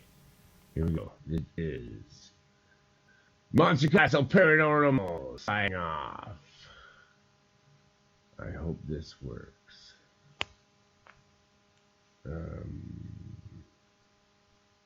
Yeah. What? I don't hear it. It's not playing. Whoa. Uh-oh. Uh-oh. You're gonna have to sing another song. I got it. It's working. I got it. Yeah. Woo.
not going back. We'll be going because What, for a minute? the song is done and we're 1 minute and 55 seconds, baby.